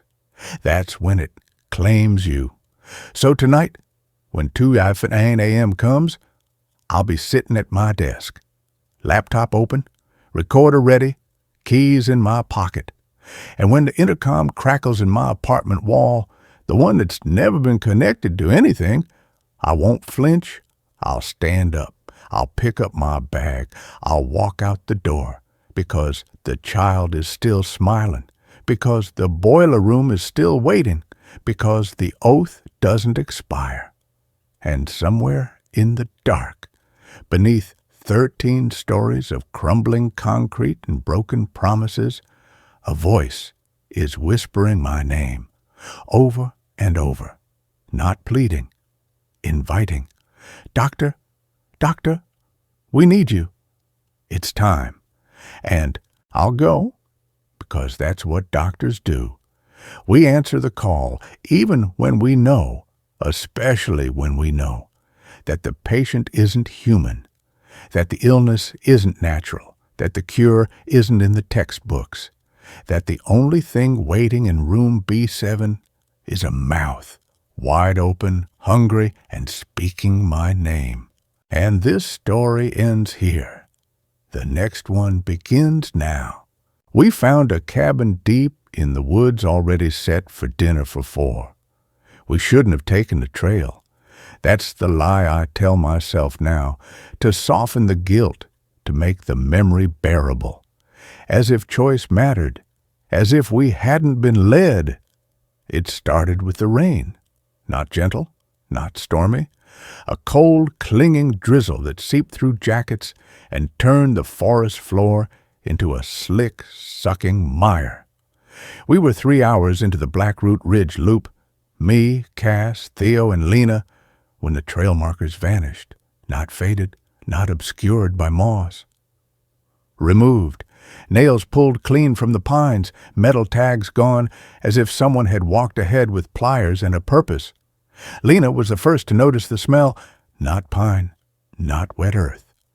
Wood smoke, and beneath it, roast chicken, thyme, buttered carrots, the kind of smell that makes your stomach clench with primal aching hunger. "We're off route," Cass said, wiping rain from her glasses. She checked her GPS. "Signal's gone. Compass is spinning." Theo tapped his handheld anemometer. "Wind's dead calm, but the smoke's coming from uphill, against the thermal." Lena, quiet, observant Lena, who'd been sketching fungi in her notebook all day, pointed. Through the dripping hemlocks, a light. Not a campfire, not a lantern, a window, warm, yellow, steady. And beyond it, the silhouette of a cabin, not dilapidated, not rustic chic. Maintained.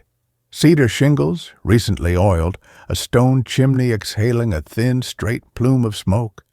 A gravel path, swept clean, leading to a red front door with a wreath of dried lavender and, oddly, juniper berries, their scent sharp and medicinal in the damp air. No tire tracks, no footprints in the mud, just the path. Dry. "We should keep moving," I said. "Find higher ground, build a lean-to." Lena stepped forward. "Someone's home. They'll let us dry off, just for an hour." Her voice wasn't pleading. It was certain, like she'd been here before. We followed. The path crunched underfoot, not gravel. Crushed bone, deer maybe, or something smaller. I didn't mention it. The door opened before we reached it. Not violently, not creaking on rusted hinges. Smoothly, as if oiled, as if expected.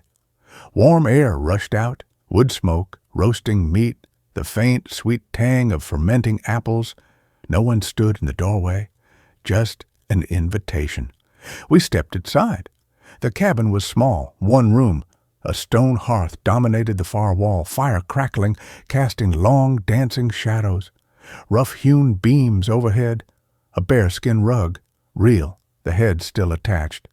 glass eyes, dull but watchful, in front of the fire and the table, center of the room, pine, worn smooth by time and use, set for 4, not hastily, not guest-ready, family-ready, white linen napkins folded into swans, polished silverware, fork, knife, spoon, and a small shallow dish beside each plate, filled with coarse sea salt, 4 crystal water glasses, each with a single slice of lemon floating inside, 4 wine glasses, half filled with a deep ruby liquid that wasn't wine, too thick, too dark, like diluted blood, and the plates, bone china, rimmed in faded gold, each bore a name, handwritten in elegant looping script. Cassandra, Theodore, Elena, Elias. Our names, not nicknames, not last names, full baptismal names, the ones our mothers used when we were in trouble, the ones we hadn't heard in decades. Lena, Elena, touched her plate. "It's warm," she whispered. The food sat beneath silver cloches. Steam curled from the seams. Theo lifted the nearest one, roast chicken, golden skin glistening with herb butter, carrots glazed with honey, a small ramekin of mashed potatoes dotted with black truffle. Perfect, fresh, impossible. Cass checked the hearth. No pots on the fire, no oven, just the flames. I opened the small cast-iron stove beside it, cold, empty. The food hadn't been cooked here, it had been placed, waiting. Lena sat, not at her named seat, at the head of the table, where no plate rested. She folded her hands, looked at the fire. "They're almost ready," she said. "Who?" Cass asked, voice tight. "The other 2. A log shifted in the hearth, not with a crackle, with a groan, like something stretching. The firelight deepened, not orange, green, flickering, pulsing, in time with a sound, not from outside, from beneath the floor. A low, rhythmic thump, thump, thump, like a heart or a fist, knocking from the basement. Theo moved to the trapdoor, a square of oak, iron ring handle set into the floorboards beside the rug. It wasn't latched, just closed. He knelt, listened. The thump was clearer, closer, and beneath it a wet, rhythmic shush, shush, shush. Like something being dragged across stone. He reached for the ring. I grabbed his wrist. "Don't!" He looked at me. His eyes weren't his, not scared. "Hungry?" He smiled, a small, tight thing. "They're setting the table downstairs," he said, "for the main course." Cass backed toward the door. It was closed, not locked, just shut. The bolt slid home with a soft click. No hand touched it. The lemon slices in the water glasses twitched, not floating, swimming, tentatively, like tiny pale fish. Lena stood, walked to the hearth, picked up a poker, not iron. Bone. Femur, polished smooth, capped with blackened antler. She stirred the fire.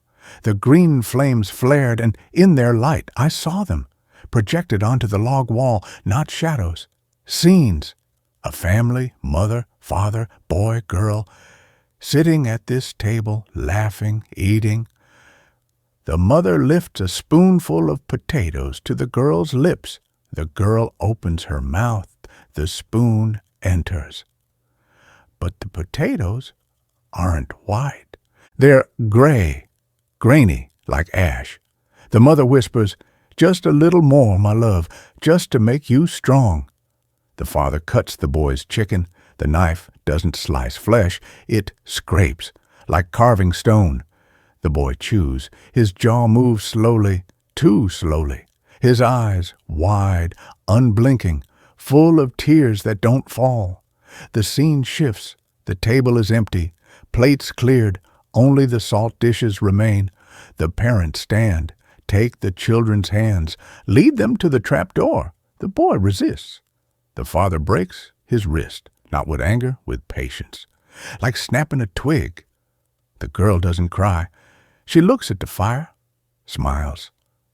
It's okay. Her lips form. The swing is waiting. They descend. The trapdoor closes. The parents return to the table, sit, fold their napkins, wait.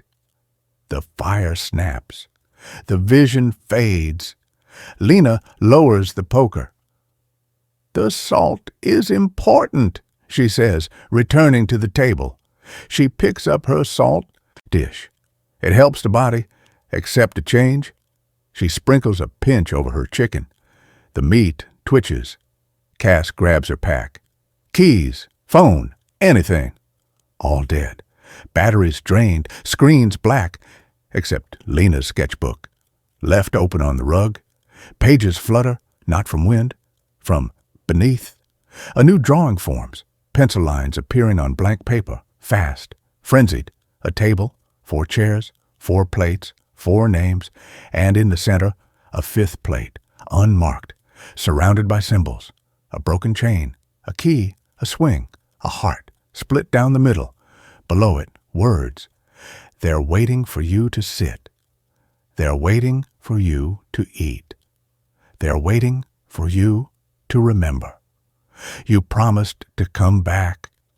You promised to fill the empty seat.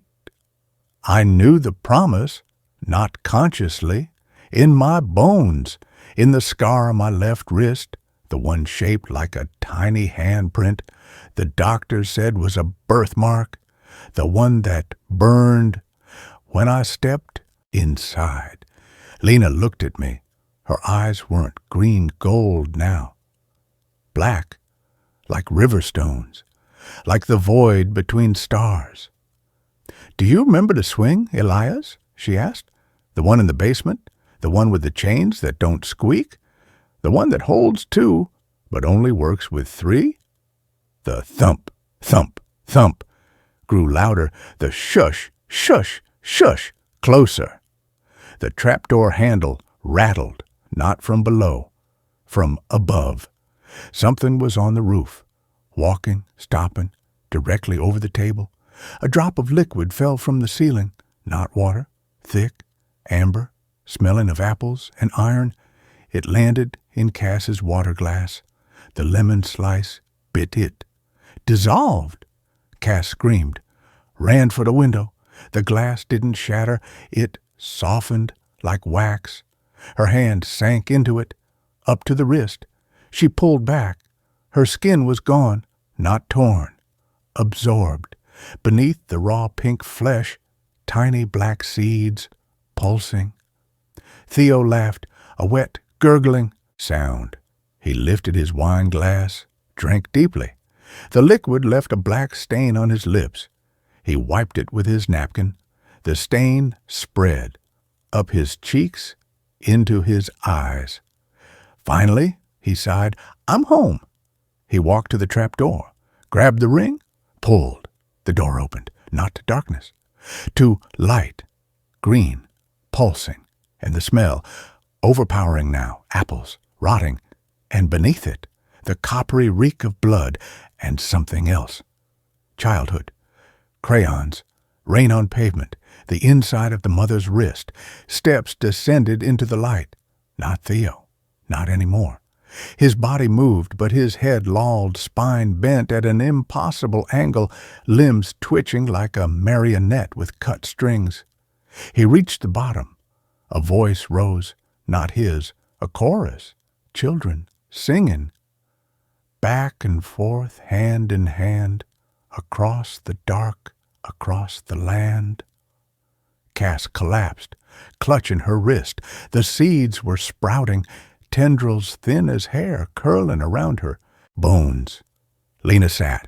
At the head of the table, she picked up her fork, speared a piece of chicken, held it out to me. Eat, Elias, she said. Mara said, You're hungry. We're all hungry. The cabin feeds us. It keeps us. It loves us. All it asks is that we sit, that we eat, that we remember who we were before the fall. I looked at my plate. Elias! The chicken steamed, the carrots glistened, the salt dish waited, and beneath the food, etched into the china, visible only when the firelight hit it just so, a date. August 12th, 1958. The day Holloway Playground opened, the day Mara and her father took their first ride, the day I, Elias, let go, the day the swing broke, the day the river took her, the day I jumped in after her, the day I drowned, the day I woke up here, in the cabin, at the table with an empty seat, waiting for my daughter, for my friend, for my brother, for myself. The trap door exhaled. Green light spilled across the floor. Cold, hungry. Lena, Mara, smiled. Her teeth were small, sharp, perfect. "Come on, Daddy," she whispered. "Sit, eat. Remember, the swing is waiting, and this time we won't let go." I picked up my fork. The metal was warm, alive. In the firelight, my reflection in the polished tines wasn't me. It was the man from the photo. Hat pulled low, eyes full of sorrow, and green gold light. I lifted the chicken to my lips. The meat was tender, sweet, salty. And as I chewed, I remembered, not the fall, the promise. If one of us falls, the other jumps too. We jumped. We drowned. We were found. By the cabin, by the thing in the basement, by the swing that needs three to turn. The seeds in Cass's wrist burst into tiny white flowers. Theo's song rose from below, clearer now. "Hold my hand and don't let go." Lena took my hand. Her skin was cold, not dead, preserved. The bone poker lay beside my plate. I picked it up, not to fight, to stir. I lifted the fire's green heart, and beneath the flames I saw it. The swing, not wood, not metal, bone. 2 seats, one small, one tall, and in the center, chains thick as wrists, fused to a third seat, empty, waiting. For me? The cabin doesn't take strangers. It recalls its family. It gathers the lost, the broken, the ones who swore on swings, on stars, on blood, that they'd never be apart. And when they return, dinner is always ready. The salt is always poured. The seats are always named. And the empty one, the one at the head of the table, it's not for a guest. It's for the host, the one who broke the promise, the one who let go, the one who must sit to finally hold on. So I sit, I eat, I remember, and as the green light fills the cabin, as the song swells, as Mara's small hand tightens in mine, I finally understand the most terrifying thing about the cabin. Deep in the woods isn't the dinner set for 4. It's the moment you realize you were the 4th. You've always been here. You never left. You just forgot. And forgetting is the first course. The main course is remembering, and dessert. Dessert is the swing, waiting in the basement with 3 seats, all full, all smiling, all hungry for the next family, the next promise, the next fall.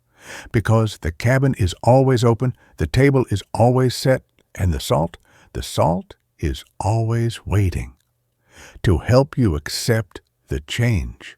That brings this story to a close. Let's carry on to the next one. We camped beside an abandoned prison. The cells were already occupied. We shouldn't have stopped. That's the first truth, the one I keep circling back to in the dark, like a tongue probing a broken tooth. The map showed State Penitentiary, Perseven, Black Pines, decommissioned in 1989, condemned in 2003, slated for demolition in 2010, and then forgotten. Just a rusted sign half swallowed by kudzu on County Road 19, a crumbling guard tower visible through the pines, and a chain-link fence sagging inward like a tired spine. Marcus ever the pragmatist with a camera slung around his neck, shrugged. "Sun's setting. Next town's 40 miles. We've got batteries, water, tent, and look, flat ground just beyond the tree line."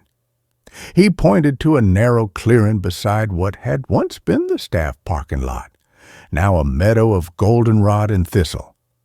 "Perfect spot." Lena, ever the skeptic, frowned at the silhouette of the main cell block. 3 stories of grim, red brick geometry, windows boarded or shattered, ivy strangling the fire escapes. "It's creepy as hell and illegal, trespassing on state property." "Decommissioned means abandoned," Marcus countered, already unzipping his pack. "No guards, no gates, just concrete and ghosts." He grinned. "Come on, where's your sense of adventure?" Lena glanced at me. I shrugged. "We'll set up quick, sleep, be gone by dawn. No exploring." A promise I made lightly, already broken in my mind.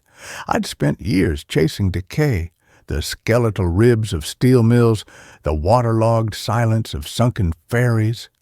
Abandoned prisons were the pinnacle, the architecture of control left to rot. I wanted to see the sally port, the watchtowers, the yard where men had paced circles for decades. We pitched the tent in the clearing, blue nylon stark against the autumn grass, built a small fire in a ring of river stones Marcus dragged from the dry creek bed, ate cold beans from a can, watched the sun bleed out behind the prison silhouette, turning the brick the color of dried blood. That's when the first sound came. Not wind, not an animal. A clang, sharp, metallic, echoing from deep within the cell block like a cell door slamming shut. We all froze, spoons halfway to our mouths. "Wind," Marcus said too quickly. "Old hinges, thermal contraction." Another clang, closer, then a third, rhythmic, deliberate. Clang, pause, clang, pause, clang, like someone testing each door down a tier. Lena stood. "We're leaving, now." "Wait," I said, pulling out my headlamp. "Just one look. From the fence, 5 minutes." Marcus hesitated, then grabbed his camera. 5 minutes. We walked to the fence, rust flaking under our fingers, wire sagging where posts had rotted. The main gate hung open, chains dangling, padlock broken and green with corrosion. Beyond it, the yard stretched, cracked asphalt littered with glass and weeds, the basketball hoops skeletal, nets long gone. The cell block loomed. Most windows were dark, but on the second floor, 3rd tier from the left, a light, faint, flickering, like a candle behind grimy glass. "Power's been cut for 20 years, Lena whispered, her voice tight. "Generator?" Marcus offered, raising his camera. The shutter clicked, snap, unnaturally loud in the silence. The light in the window moved, not swayed, walked, from one barred window to the next, slow, steady, pausing at each. Then from the yard, a new sound, scraping like metal on concrete. We turned. A figure stood at the edge of the basketball court, not running, not threatening, just standing, dressed in coarse gray-striped fabric, pants, tunic, the kind you see in old prison photos. Barefoot, head slightly bowed. One hand hung at its side, the other gripped a short length of chain, its end dragging on the asphalt, making that scraping sound. It didn't look at us. It looked up, at the window, where the light had been. Then, softly, clearly, it spoke. Roll call. The word hung in the cold air. Marcus lowered his camera. His knuckles were white on the strap. Lena grabbed my arm. "Now, Ellie, now." We ran, not back to the tent, straight for the car. Keys fumbled, engine roared to life, tires spitting gravel as Marcus slammed it into reverse. We didn't speak, until we were 5 miles down the county road, headlights cutting twin tunnels through the pines. "Okay," Marcus finally said, voice shaky. "That was something." "Hallucination," Lena insisted, but her hands were trembling on her knees. "Shared stress response, isolation, the power of suggestion." I didn't answer. I was looking in the side mirror. The prison was gone, swallowed by trees, but the light, the flickering candle-like light, it was still visible, high up, moving, from window to window. Clang. The sound came from inside the car, not loud, not external. From the back seat, where my pack lay, I turned. My pack sat zipped, undisturbed, but nestled beside it on the worn upholstery was a metal object, rusted, heavy, a prison cell door key, not modern, not electronic, old, iron, shaped like a flattened teardrop, the bit worn smooth from decades of use. Cold to the touch, even through my glove. I hadn't brought it. None of us had. Marcus saw it. His face went slack. "Where?" Lena snatched it up, her breath catching. She turned it over in her hands. Etched faintly into the bow, the flat end, were 2 words almost worn away. "Tier 3.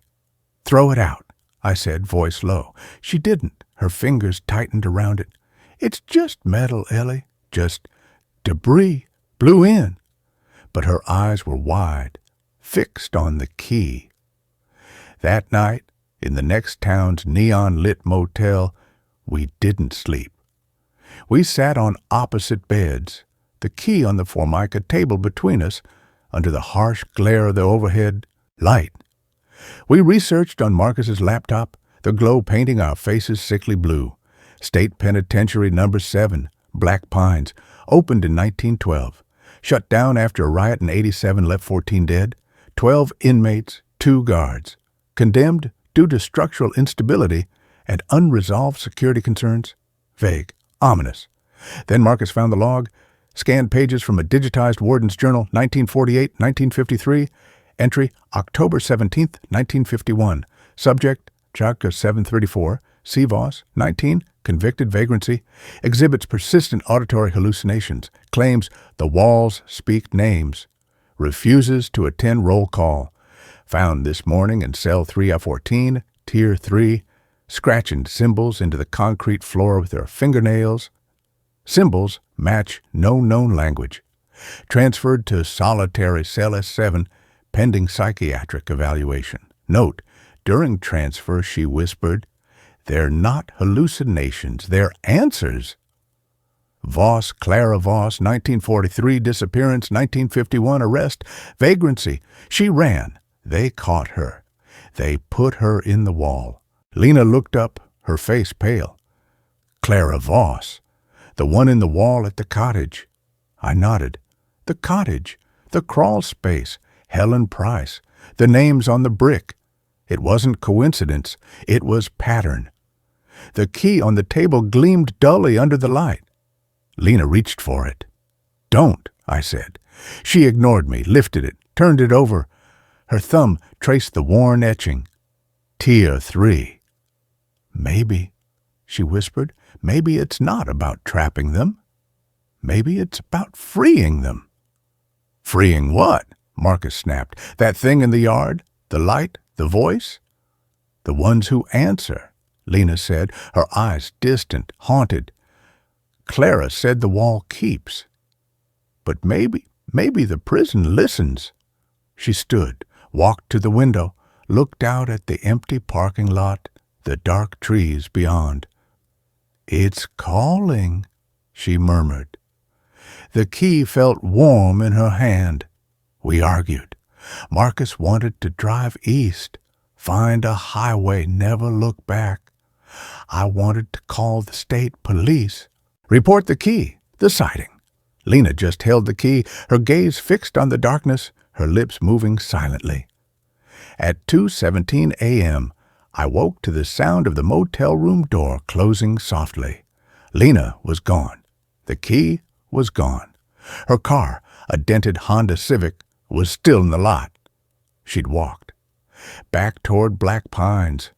Marcus and I found her at dawn, not at the fence, inside the yard. She stood in the center of the cracked asphalt, facing the main cell block. The rising sun painted a brick in hues of rust and gold. Mist clung to the ground, swirling around her ankles. She wasn't alone. Dozens of figures stood the yard, not ghosts, not smoke, men, dressed in the same coarse gray-striped uniforms, barefoot, heads bowed, chains dragging from their wrists, scraping softly on the concrete. They formed a loose circle around Lena. She stood in the center, facing the building, the iron key held out before her like an offering. The flickering light was gone from the windows. Now every window on Tier 3 was open, not boarded, not shattered, open, and in each one a figure stood, silhouetted against the dawn sky, watching, waiting. Lena turned as we approached, her face serene, eerily calm. Her eyes, usually sharp and skeptical, were wide, dark, depthless. "They're not prisoners," she said, her voice clear, resonant, layered with a faint, rhythmic clanging beneath the words, like distant cell doors, swinging. "They're keepers." "Lena, come on," Marcus pleaded, hand outstretched. "This isn't you." "It is now," she whispered. She looked down at the key in her palm. "The lock isn't on the outside, Marcus. It's on the inside, and it only opens when someone answers roll call."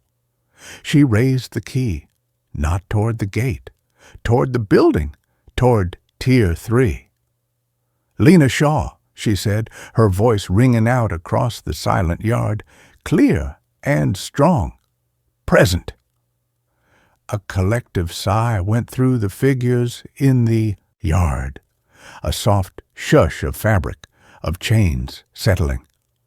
From the open windows above, a single voice answered, dry, ancient, resonant, a chorus of 100 whispers woven into one, acknowledged. The main doors of the cell block, massive, steel-reinforced, rusted shut for decades, groaned, not creaked, groaned like a living thing stretching. Then slowly, with a shower of rust and grit, they began to swing inward. Darkness yawned beyond. Lena took a step forward, then another. The figures in the yard parted, making a path. "Lena, no!" I shouted, lunging. Marcus grabbed my arm, holding me back, his face ashen. "Don't!" he choked. "Don't interrupt roll call." She reached the threshold, paused, looked back at us one last time. Her smile was sad, resigned, full of a terrible ancient understanding. "They weren't waiting to get out," she said softly. "They were waiting for someone to stay." Then she stepped inside. The massive doors swung, shut behind her, not with a slam, with a soft, final click, like a lock engaging. Silence descended. The figures in the yard dissolved, not vanished, settled, like dust motes sinking in still air.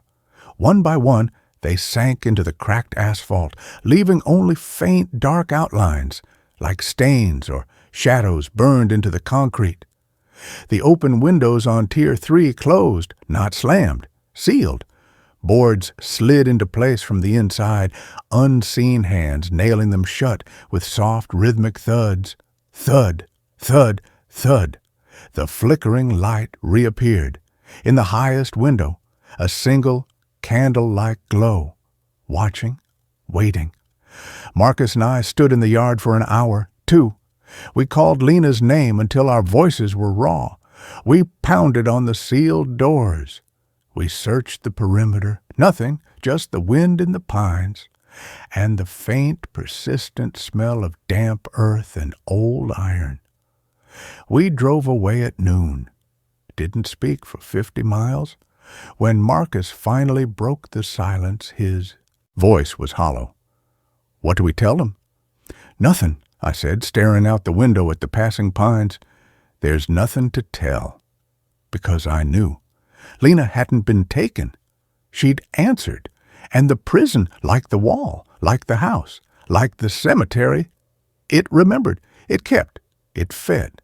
3 nights later, I woke at 2:17 a.m., not to an alarm, to a sound, faint, metallic, clang, pause, clang, pause, clang, from inside my own apartment wall, and beneath it, a whisper, clear as morning light, layered with Lena's voice, Clara's exhaustion, James's fear, Helen's hymn, and 100 others I didn't yet know. Ellie Shaw, roll call. I lay still, listening. My hand, almost of its own accord, reached for the nightstand drawer. Inside, wrapped in a handkerchief, was the second key. I hadn't put it there. It was heavier than the first, colder, etched into its bow, in fresh, sharp lines.